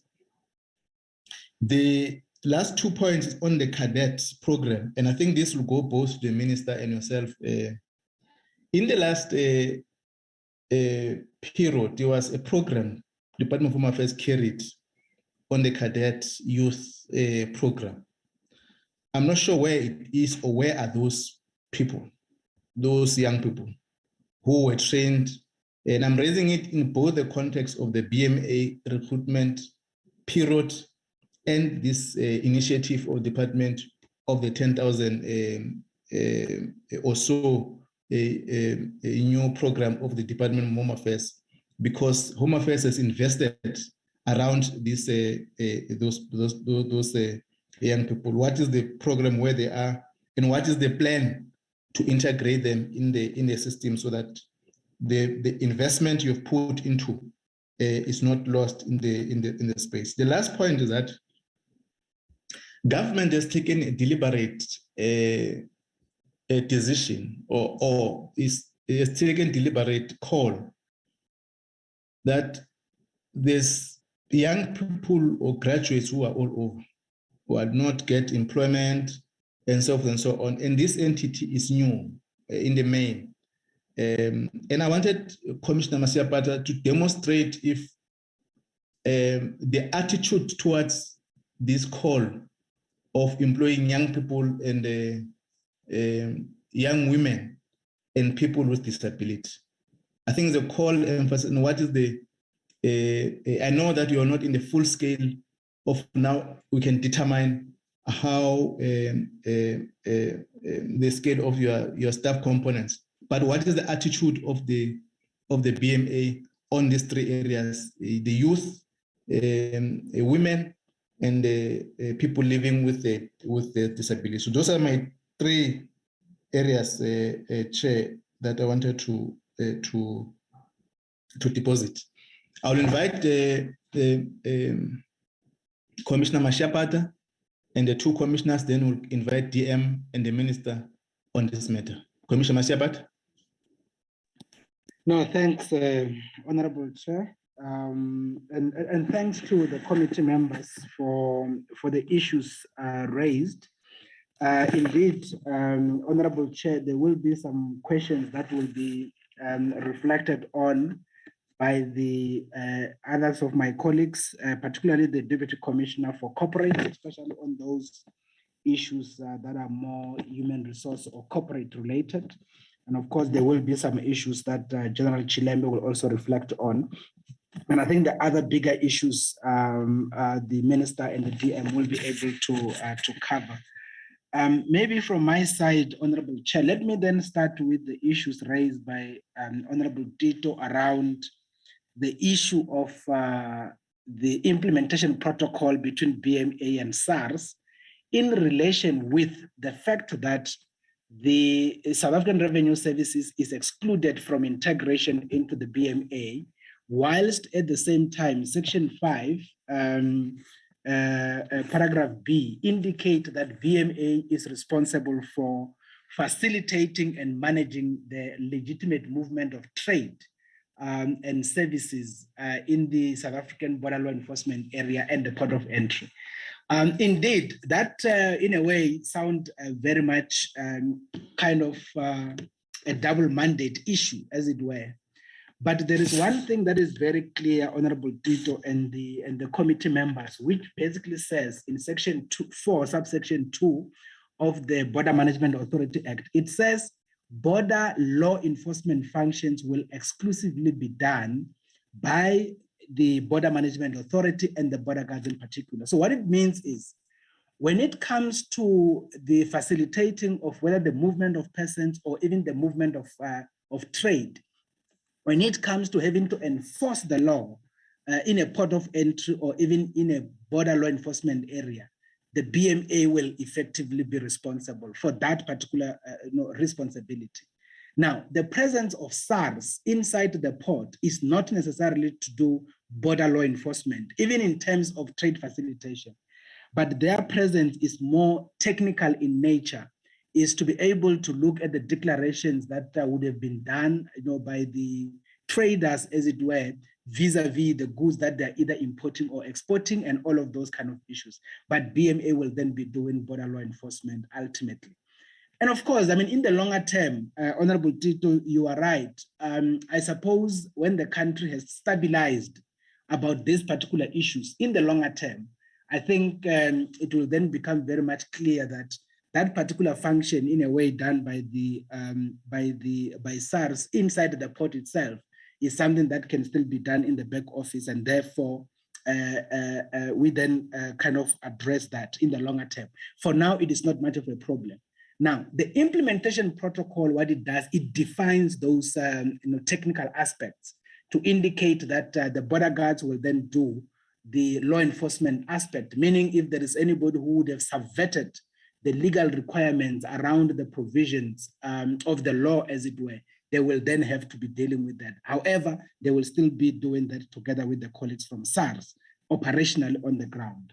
So that is in as far as that part is concerned. So I can just say for now, Honorable Tito, that the work is complementary and it's not necessarily competitive, but in terms of the responsibilities are clearly defined in the implementation protocol.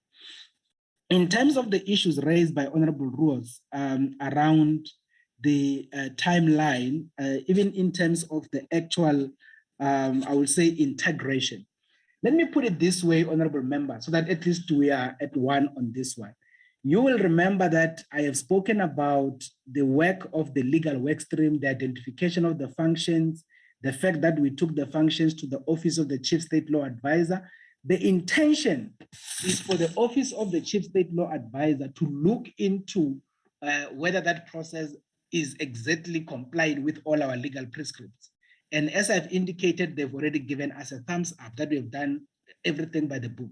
Hence, everything is now with the president. Now, because the president is still to consider the issues and ultimately sign, at the point of his signing, then the functions would have, in a way, by that signature, moved into the Border Management Authority, as it were. Now, the point that I was trying to reflect on earlier was just to indicate that the full integration, meaning at the point of convergence between capacitation and integration, will be 31st March next year, and fully integration will be 1st of April next year. So now we are not, as I've said, as BMA, operating as this integrated entity. Hence, we are still using the coordination model in as far as the operational work is concerned. Now, let me then address the issue of SANDF and SAPS, honorable members. This is very much important. And this is now in the implementation protocol between BMA and SAPS, as well as BMA and SANDF. Now, when we look at the issue of land borders, for instance, practically, we look at land borders, we are saying the border guards are going to take over the responsibility in as far as access control is concerned. And the border guards will be doing border law enforcement. So practically, if you are to look at the port of entry itself, you don't necessarily need SAPs. When I say you don't need SAPs, I mean SAPs stationed permanently inside a port of entry. You don't necessarily need them.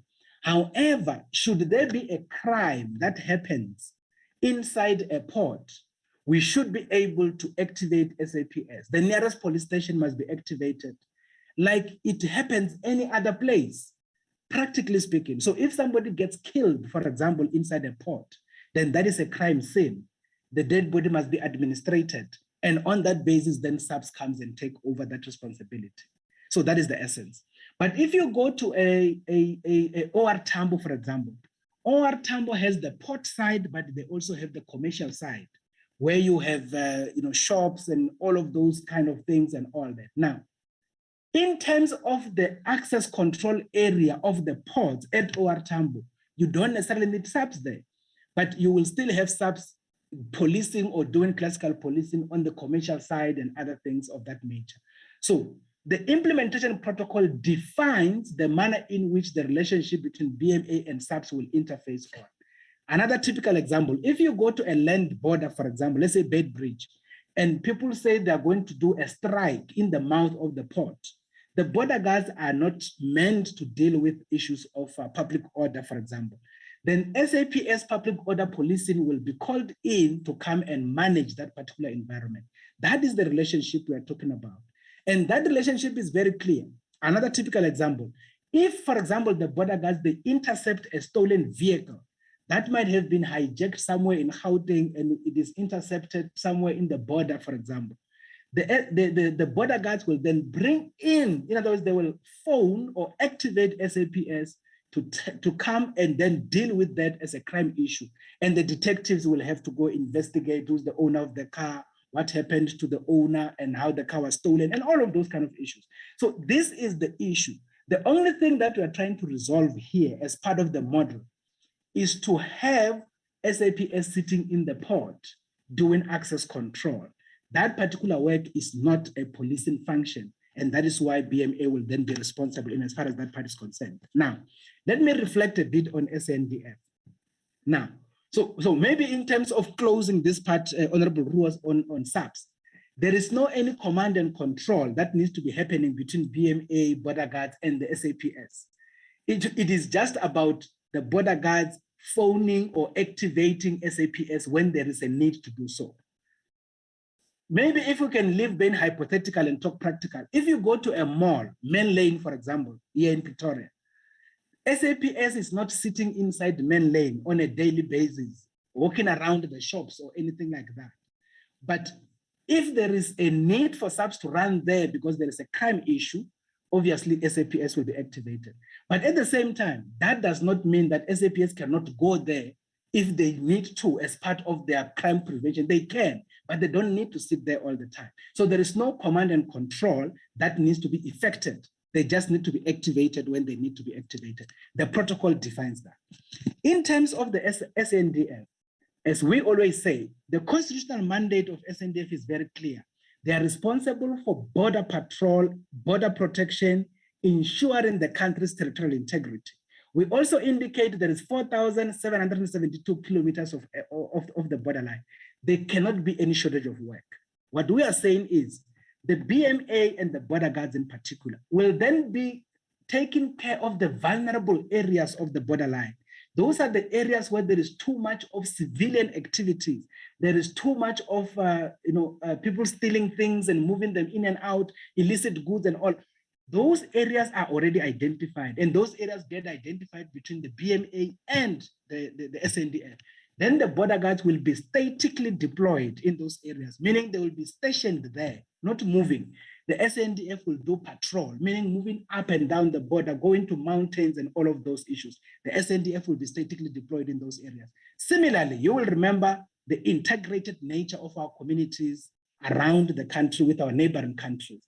And we are saying the border guards will go to those areas, which very soon we are going to do a program of creating some formalized, informal community crossing points where the border guards will be deployed statically there to make sure criminals don't take advantage of those areas and all of that.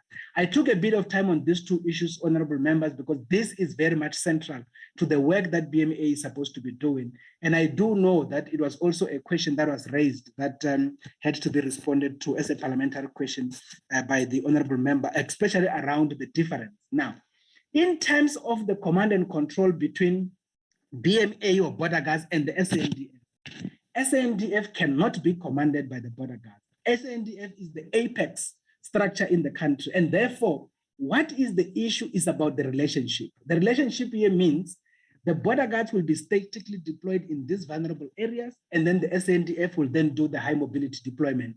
They will be interacting when anybody needs to be activated. Typical example, if in the other areas that are not vulnerable, the SANDF intercept illegal migrants there, they then have to then apprehend them and then hand over to the border guards. The border guards are carrying immigration function. At that time, they will be able to administrate them, get them fingerprinted, get them deported, and things like that. You will remember the BMA Act gives us 10 kilometers from the borderline or even from the port to be able to deport people straight away without having to take them to Lindela and all of those kind of issues. That is the relationship. But similarly, if another force from another country comes at the vulnerable segment and want to kind of overpower the border guard militarily, then the border guards will then activate the SANDF. And that is why there will be communication channels between the two. And that is the nature of the relationship that we are talking about. The only thing here that we are trying to address as a problem is when you have the SANDF running after illegal immigrants in those vulnerable segments, that is compromising the integrity of the SANDF. And that is why, that is the area where the border guards will be operating at. Let me then just move a bit with speed with the rest of the other question. The issue of the budget, whether has been secured for the rest of the BMA's establishment. No, it is not. It is not secured. What we do is we engage on year by year with the broader principle of incremental capacitation of the BMA as we go along. So in this instance, it means we are now in the medium-term expenditure framework discussions with the National Treasury and the rest of the stakeholders. In that discussion, we are looking at the next financial year. But of course, we spread it into the 3 financial year outer years and all of that.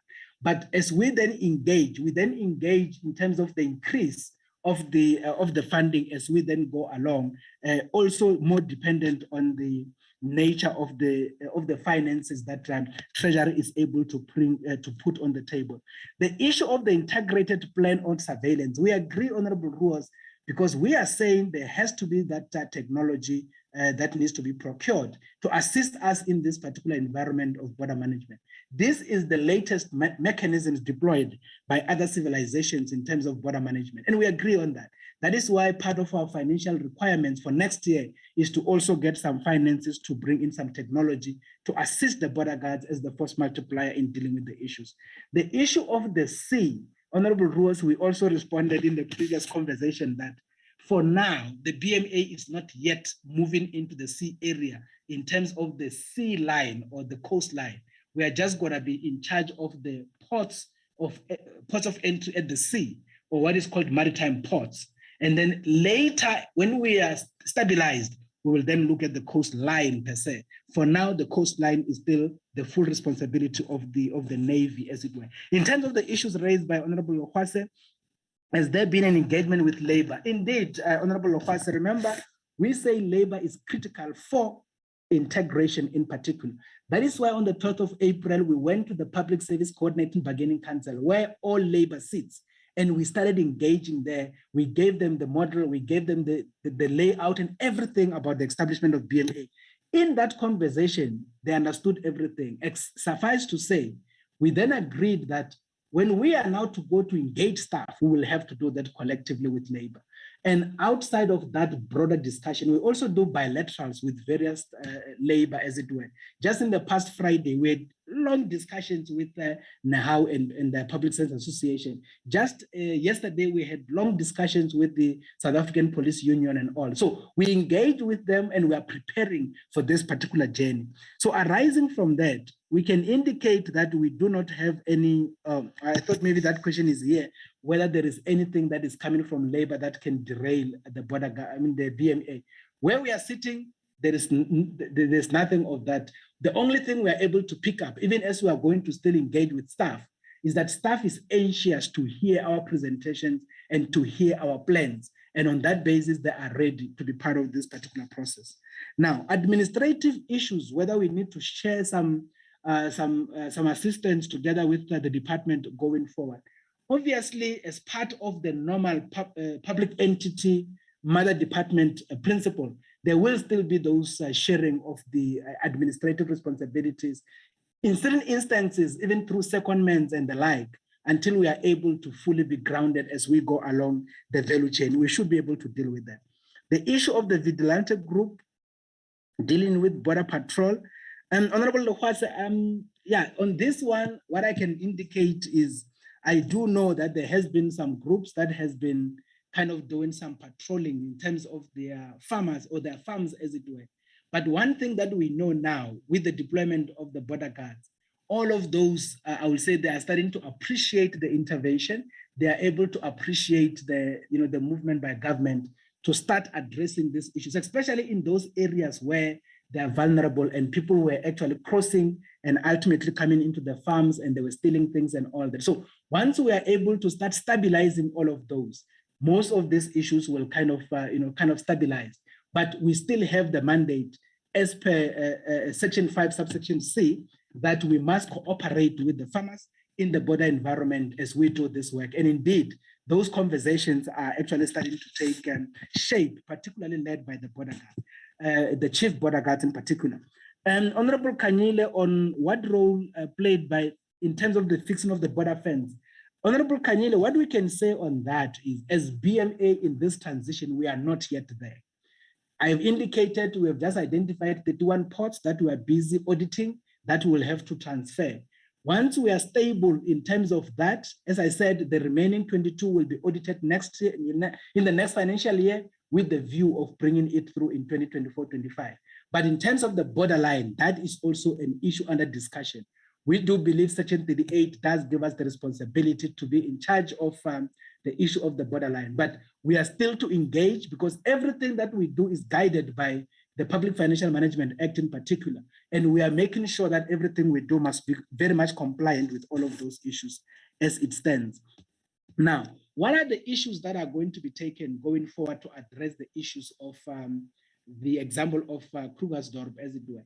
I think honorable members will remember here that whilst the Border Management Authority and the border guards in particular will be there in the borders, what needs to be happening in the country, and the minister as well as the DG are actually leading that process inside the country, is for the Immigration Inspectorate working together with SAPS to start intensifying their work. And I think they've started with those operations to identify people in the country that are problematic, people that are in the country illegally, and those people will have to be deported. The contribution of the BMA and border guards is to make sure those individuals don't walk back into the country as it used to be the case. And that is the biggest then game changer in terms of the entire situation as it is concerned. The issue that I spoke about, Honorable Kanyile, around the APP, that is the Advanced Passenger Processing System. Here we talk mainly about air people. This is air travel. It's not much about your land travel. This is air travel. Most of the jurisdictions, they are actually having this system, and we do have the system. But Commissioner, can you leave that to me? Oh, that's okay. That's okay, Minister. Thanks. And then in terms of the issues raised by by Honorable Pillay, the timelines, fully functioning, So the timeline, Honorable Pillay, as I've said, is the 1st of April next year. That is the main area of work. Shared administrative functions, I've already responded to that. Inviting the committee when BMA is being launched. I think the minister will, in a way, touch on that. The issues raised by the chair, Honorable Chabane, around the constraint in terms of budget allocation. So what we can say, Honorable Chabane, on that is that our discussions in the medium-term expenditure framework, as it were, we are putting together those financials, but we still get some messaging there and there that the fiscus is very much constrained. But obviously, we don't have a response yet to say that all the requirements that we've put are rejected per se, because that is still to come. But from our side, we've been putting together those proposals. And we should be able to be assisted there by the committee, obviously by the minister, as we go along in as far as that part is concerned. So the issue of the, I think the rest of the other issues, the vetting of the border guards. Indeed, Honorable Chabane, there was an intensive vetting we did with the border guards, mainly by the State Security Agency, to try and have some extensive process in as far as that part is concerned. But also one thing that we have done, we've made them to take an oath, to pay allegiance to the Constitution and to make sure that they will not be that easily corrupted. But at the same time, we also created smaller teams, with the chief border guards, senior border guards, and the guards themselves, to make sure that there is closer supervision on their work, and also there is closer accountability to be able to deal with some of those kind of issues.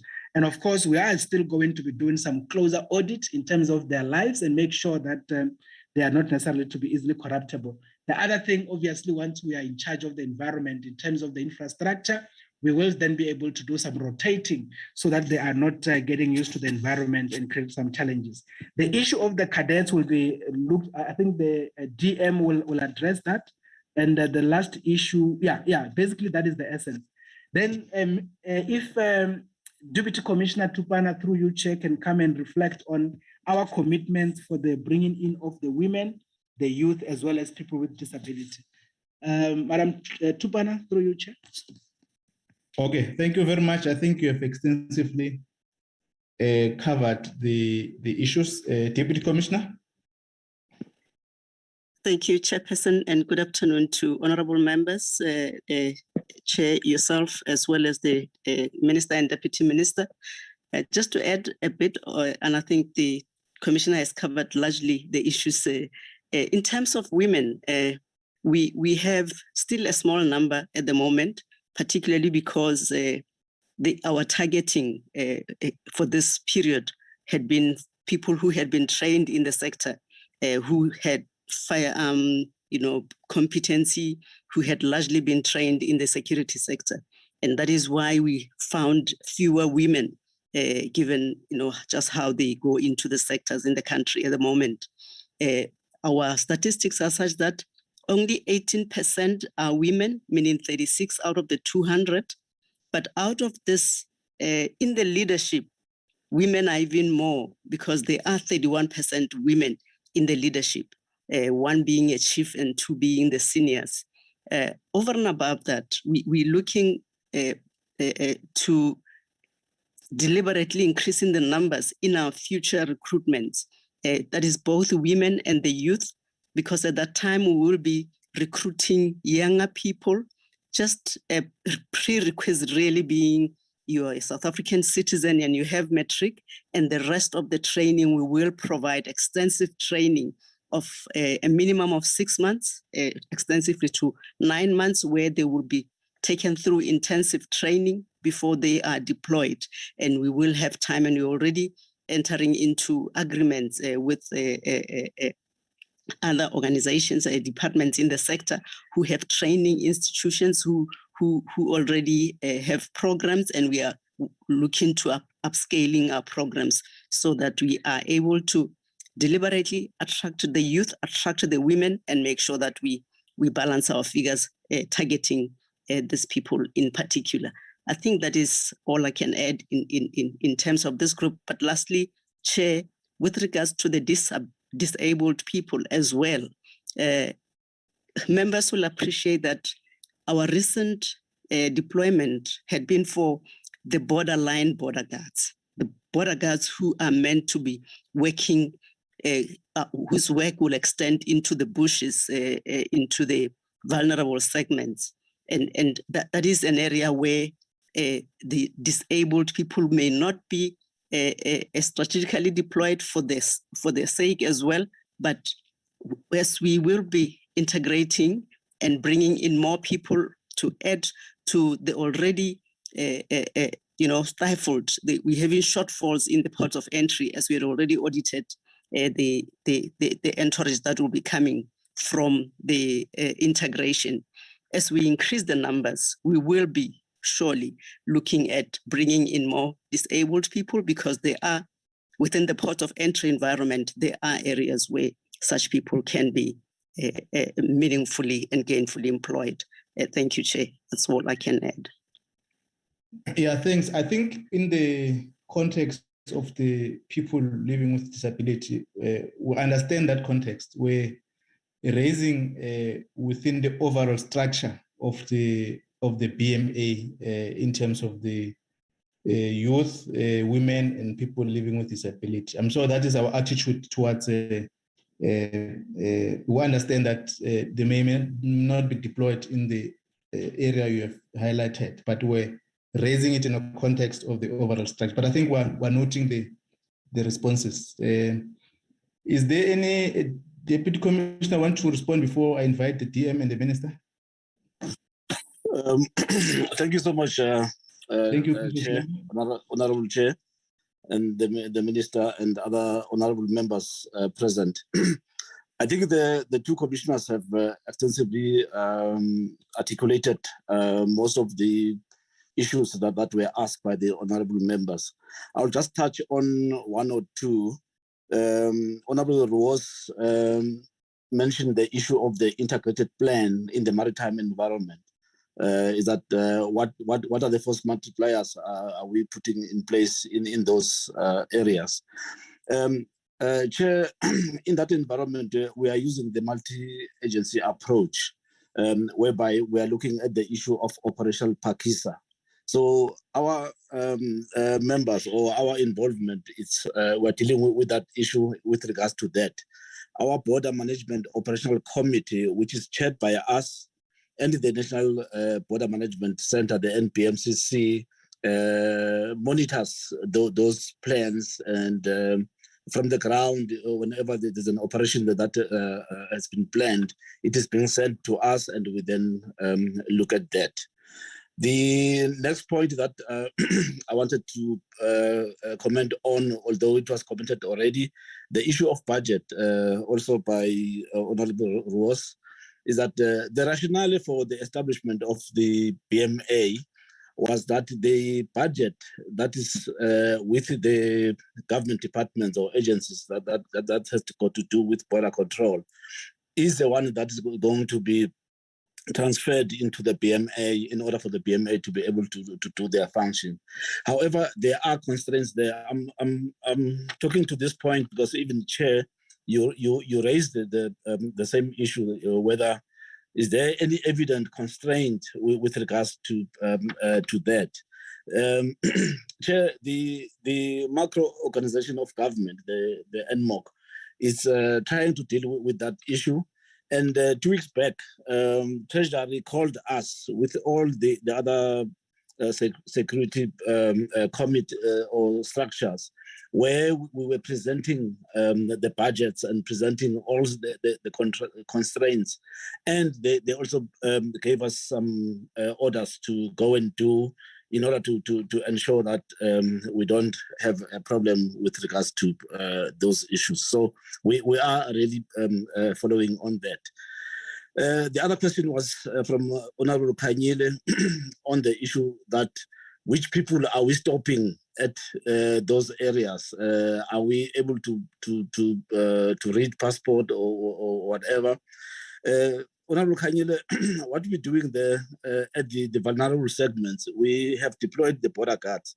The vulnerable segments are the areas like your informal crossings where people are using it as a port of entry, as their own port of entry. So we are stopping everybody there.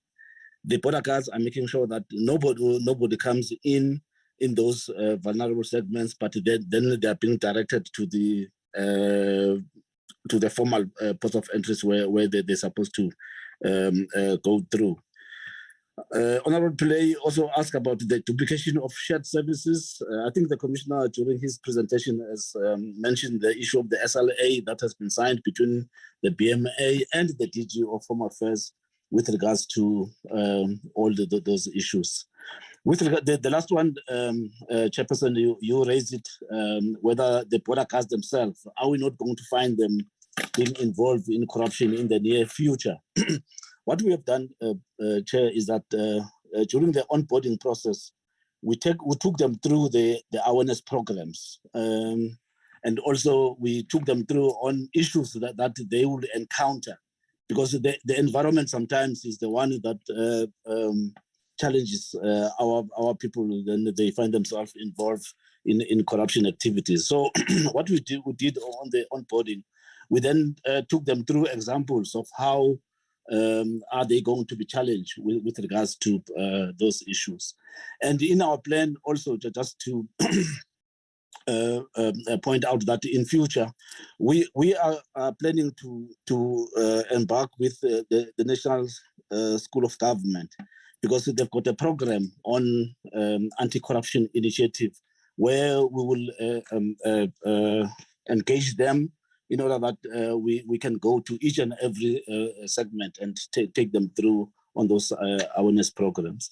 The last one is that in the department, we've got also the counter-corruption that are also looking at all those issues that relates to whatever corruption measures that we, or modalities that we can put in place. Thank you. Thank you, Chair. Thank you, Commissioner Slembe. Deputy Minister. Thank you very much, Chairperson. I will just dwell to the issues of recruitment and the issues of the cadets as a question that was asked by you, Chair. Firstly, I just want to put members of the committee at ease that the recruitment of the 200 border guards was conducted at local level, which means preference was given to the local people, even though we could not inject much new people into the system because most of them were within the security cluster because they had to hit the ground running. I think on the next recruitment phases, we'll then start taking newer and younger people who are going to be able to be fresh because they will undergo proper and thorough training in the entire process. The issue of cadets, the program of cadets was a program of the previous administrations which involved the placing young people in various environments within the overall Home Affairs environment, some in immigration, some in permitting and so on. And as you will know, as members will know, that we are currently running a DHA capacitation program where we're undergoing massive recruitment of people due to the amount of money that we had received to enable us to hire more people to build capacity.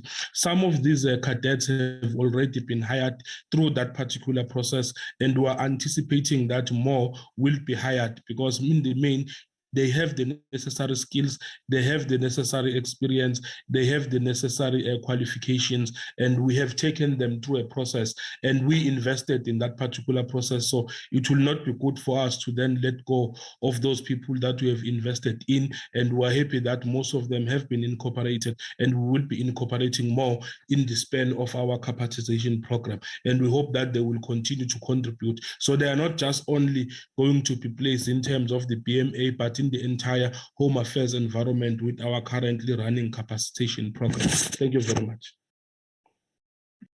Thank you very much, DM. Minister.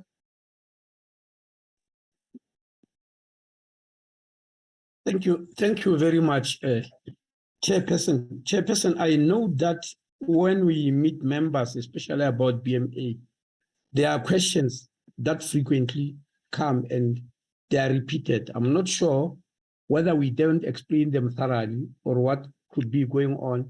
So while the Commissioner has really done well in answering some of them, I just want to revise a few things.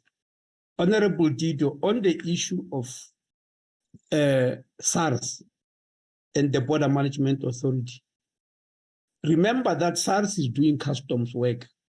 This is not only about which goods pass in and out, it's also about tax. Custom work is tax work.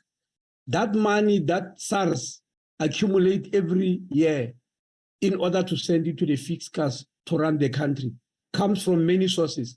One of those sources are the borders.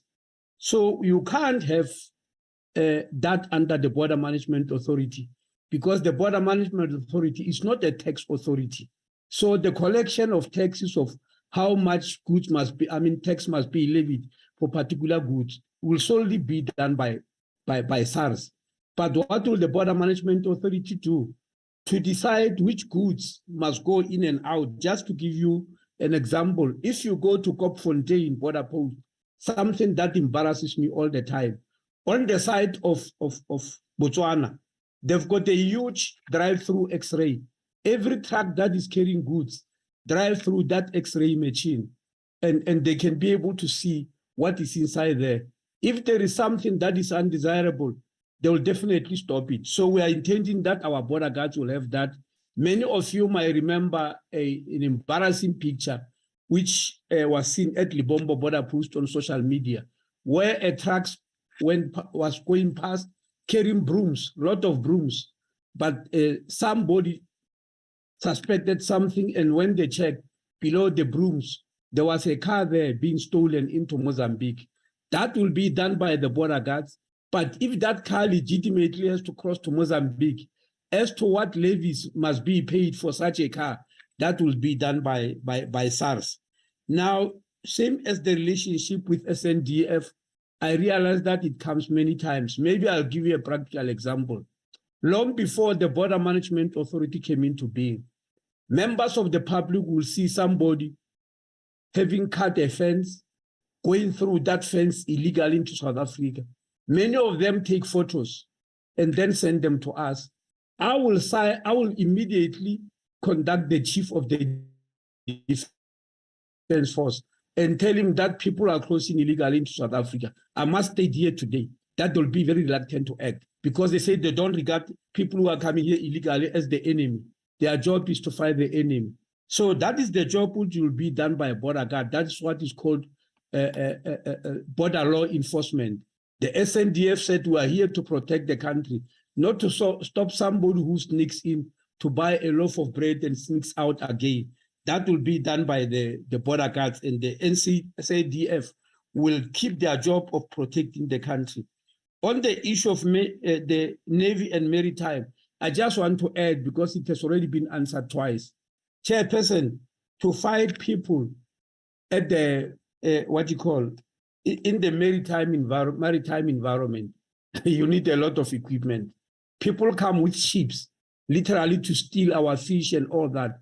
The border guards don't have that capacity. That capacity is with the Navy, and we'll keep it like that until maybe, I don't know, after a decade or 15 years or so. I don't think we'll venture that quickly because I don't think that is necessary really. And I don't think that will be safe for the country. The issue of vigilante groups again was answered, but I want to emphasize, Chairperson, Honorable Wase was diplomatic, just a vigilante group. I happen to know that the group that is AfriForum, and we told them, and there's a head of, one of the senior soldiers there who explained it, but I want to explain it again. The state is the only entity that has got the authority to bear arms and use them. Any other entity that must bear arms must get permission from the state. I'm sure you know that. Like all these security companies, they must apply to the state because the only entity in law that must bear arms and use them on human beings is the state. It can't be any other entity. And so we can't allow that at the borders.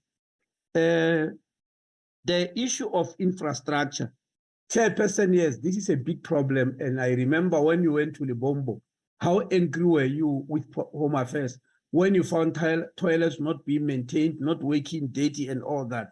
Now, if you go to OR Tambo International Airport and all the other airports, the host of infrastructure there, maintenance and all that, is AXA, and they are doing it very well.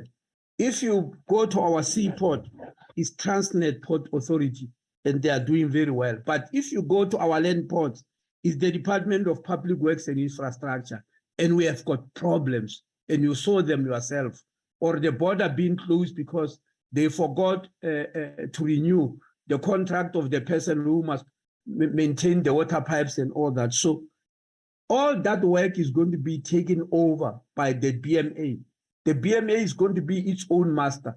They are not going to depend on the Department of Public Works and Infrastructure to maintain work at the borders and even to maintain infrastructure. So that will include that fence that we have spoken about in future when that work has been transferred. At the moment, because the audit is still being done, it will still be done by Public Works, but we are very eager to take over that job.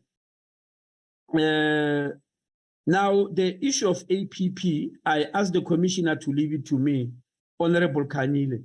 This is a legacy World Cup issue. Many people believe nothing was left by the 2010 World Cup in South Africa To us in Home Affairs, they've left us with a very, very important legacy. There was a fear in 2010 that many people will fly from many parts of the country purporting to come and watch soccer when they are actually invading the country. So a system was invented at that time. We have got a center here in Pretoria, which works for 24 hours.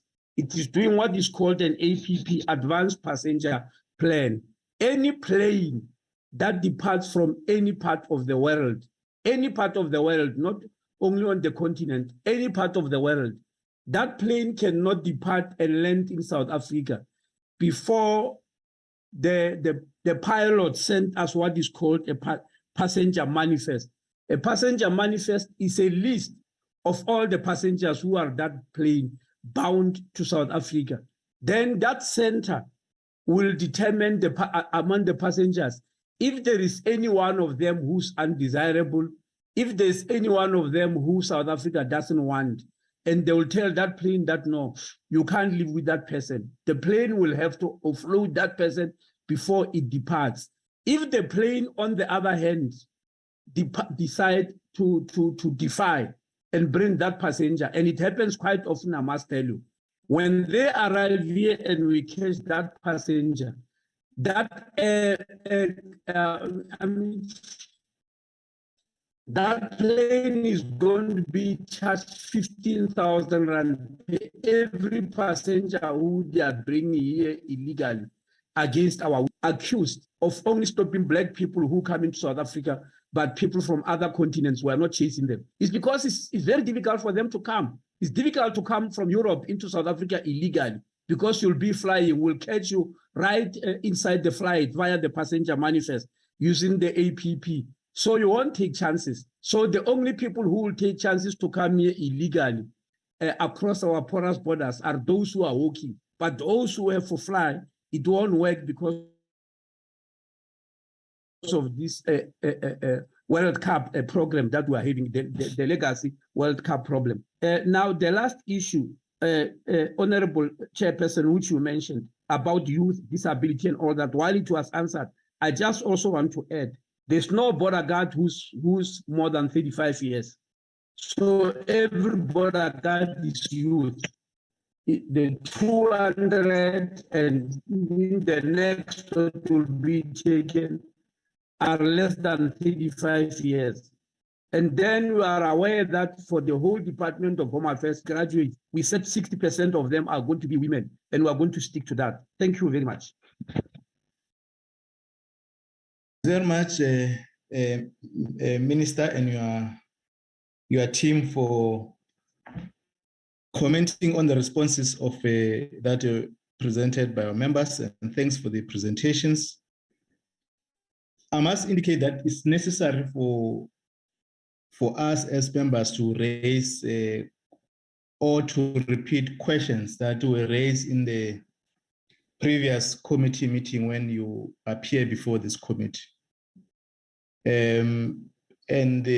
Because you are presenting a progress report from the report which you have presented, and the committee has directed that will call you for follow-up and just to check the update. So I'm just saying that you may not be surprised or get to members are repeating some of the follow-up questions. I think it's important so that we fully get to appreciate the work that members of your team has been engaging on. We must thank members for giving monitoring a tool closely with the development around the BMA, its program, and the implementation work. And I think that is encouraging members that we must pay more oversight on the mandate we are supposed to do and make the executive to account on any issue that we want Parliament to know and society, because this BMA seeks to respond to the issues that our people have been raising around the border, porous borders. I must thank also Commissioner Mashiapata and Commissioner Chilembe and Commissioner Tupana for having taken the forth to ground your efforts informed by our legislation, so that this new agency to respond to the country's crisis is being established. And I think it's evident that progress has already been made. It was demonstrated during the Easter weekend that planning was sought with sister department for our border ports. So want to take appreciation to that, the minister and the DM for your collective oversight on the entity. And I think that is appreciated. We think that you are doing a good job. Commissioner Mashiapata, we may need to consolidate the efforts of communicating the work of the BMA at the level of the BMA Commission. I think we've taken interest in your last communication panel in terms of making sure that the issues that are raised, which are negative without context that are attached to the BMA, you have been able to reflect, to rebut those some of those issues, including what the minister is raising of these vigilantes or the entities that has mentioned, that they want to demonstrate acts of disruption and undermine the rule of law. So we must stick to the rule of law and affirm our authority on the work that we're doing. The committee will collectively support the work that we are doing. We're also taking note that we must work towards making sure that budget allocation meet the priority areas that the BMA, so that implementation is not being obstructed by the lack of funds, Minister. Particularly that we will be in the full integration, that we need to make sure that at least priority areas in terms of the issues that members have been raising around the borders and the fully operational work independently of the BMA. We're taking note of the progress that has been made, and I think the DM expressly committing the department in terms of the cadet and all the youth and women and people living with this disability, both at the Department of Home Affairs and in particular BMA in terms of the overall structural recruitment. We're also appreciating that the border guards are also in place. Some of the issues which members have raised concern, Commissioner Mashiapata, I think there are areas that we may need to look at and recommendation that members are putting to the committee. But overall, we thank the team for having been able to present to the committee good work that has been demonstrated. And so far, I think the BMA is on the ground footing.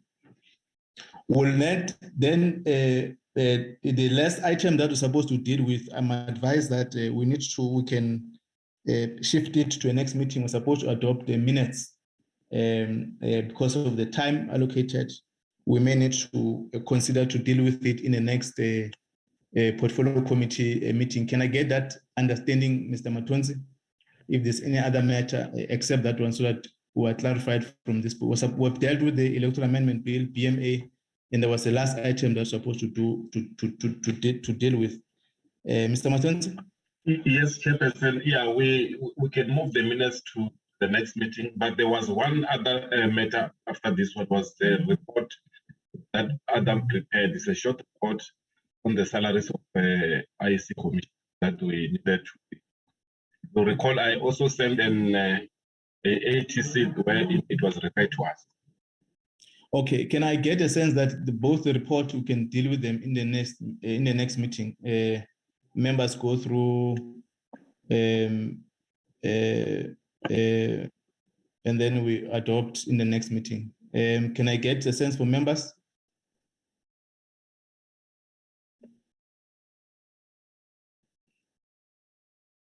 Honorable Kwase? Or Honorable, sorry, Mr. Matuns, is it, or Adams, Mr. Salmon? May we postpone this, shift these two items? We'll start with them in the next meeting. Yes, it should be fine. It will take 5 minutes. No, I'm asking if we can shift the next meeting. As you wish, Chairperson. Okay. Members, is it fine that we move the two items to a second meeting, or we continue? Can I check with the members? Honorable Ross?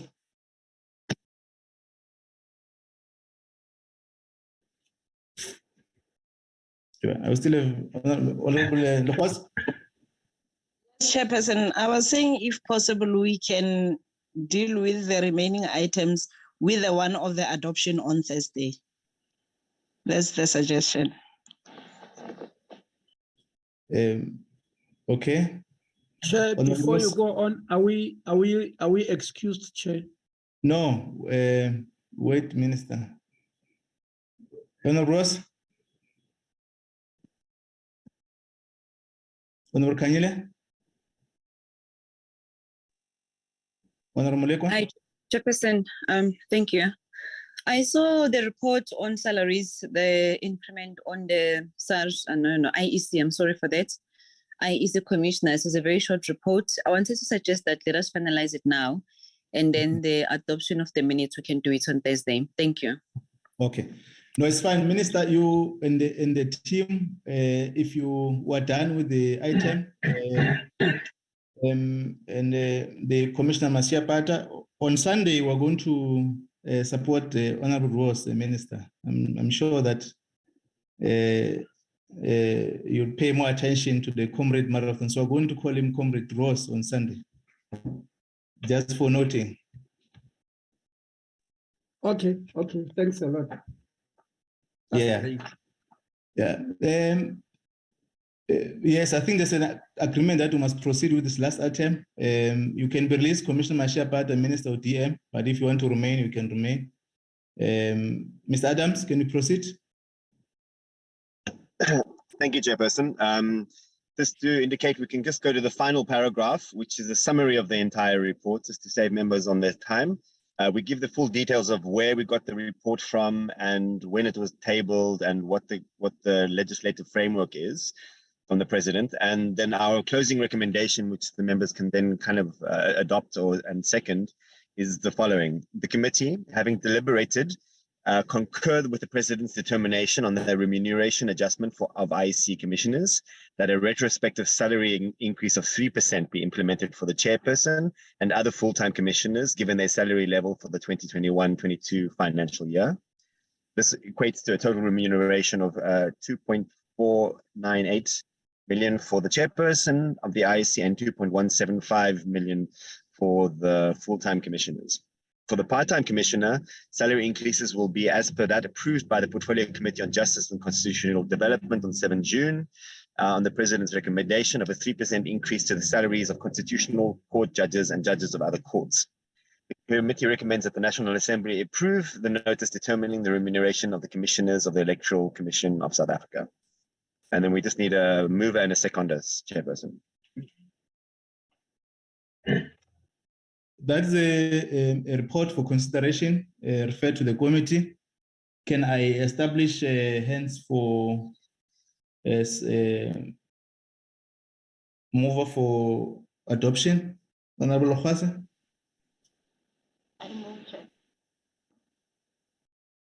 I can't hear Honorable Okwase. Honorable Kanyile?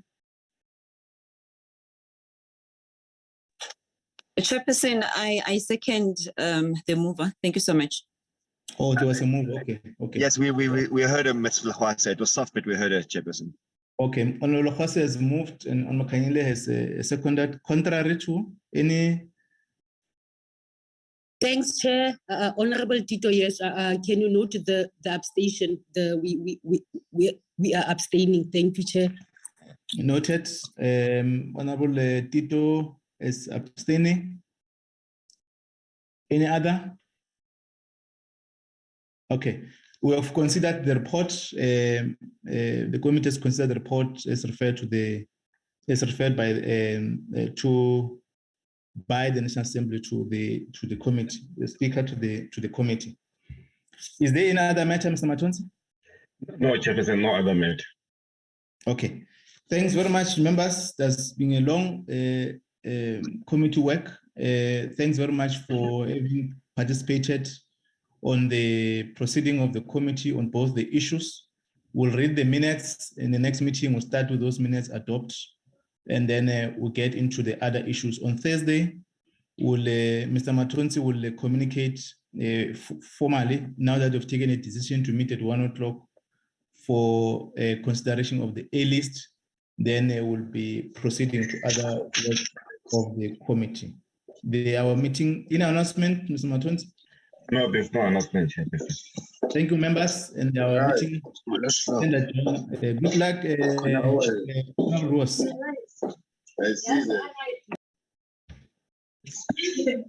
Our meeting.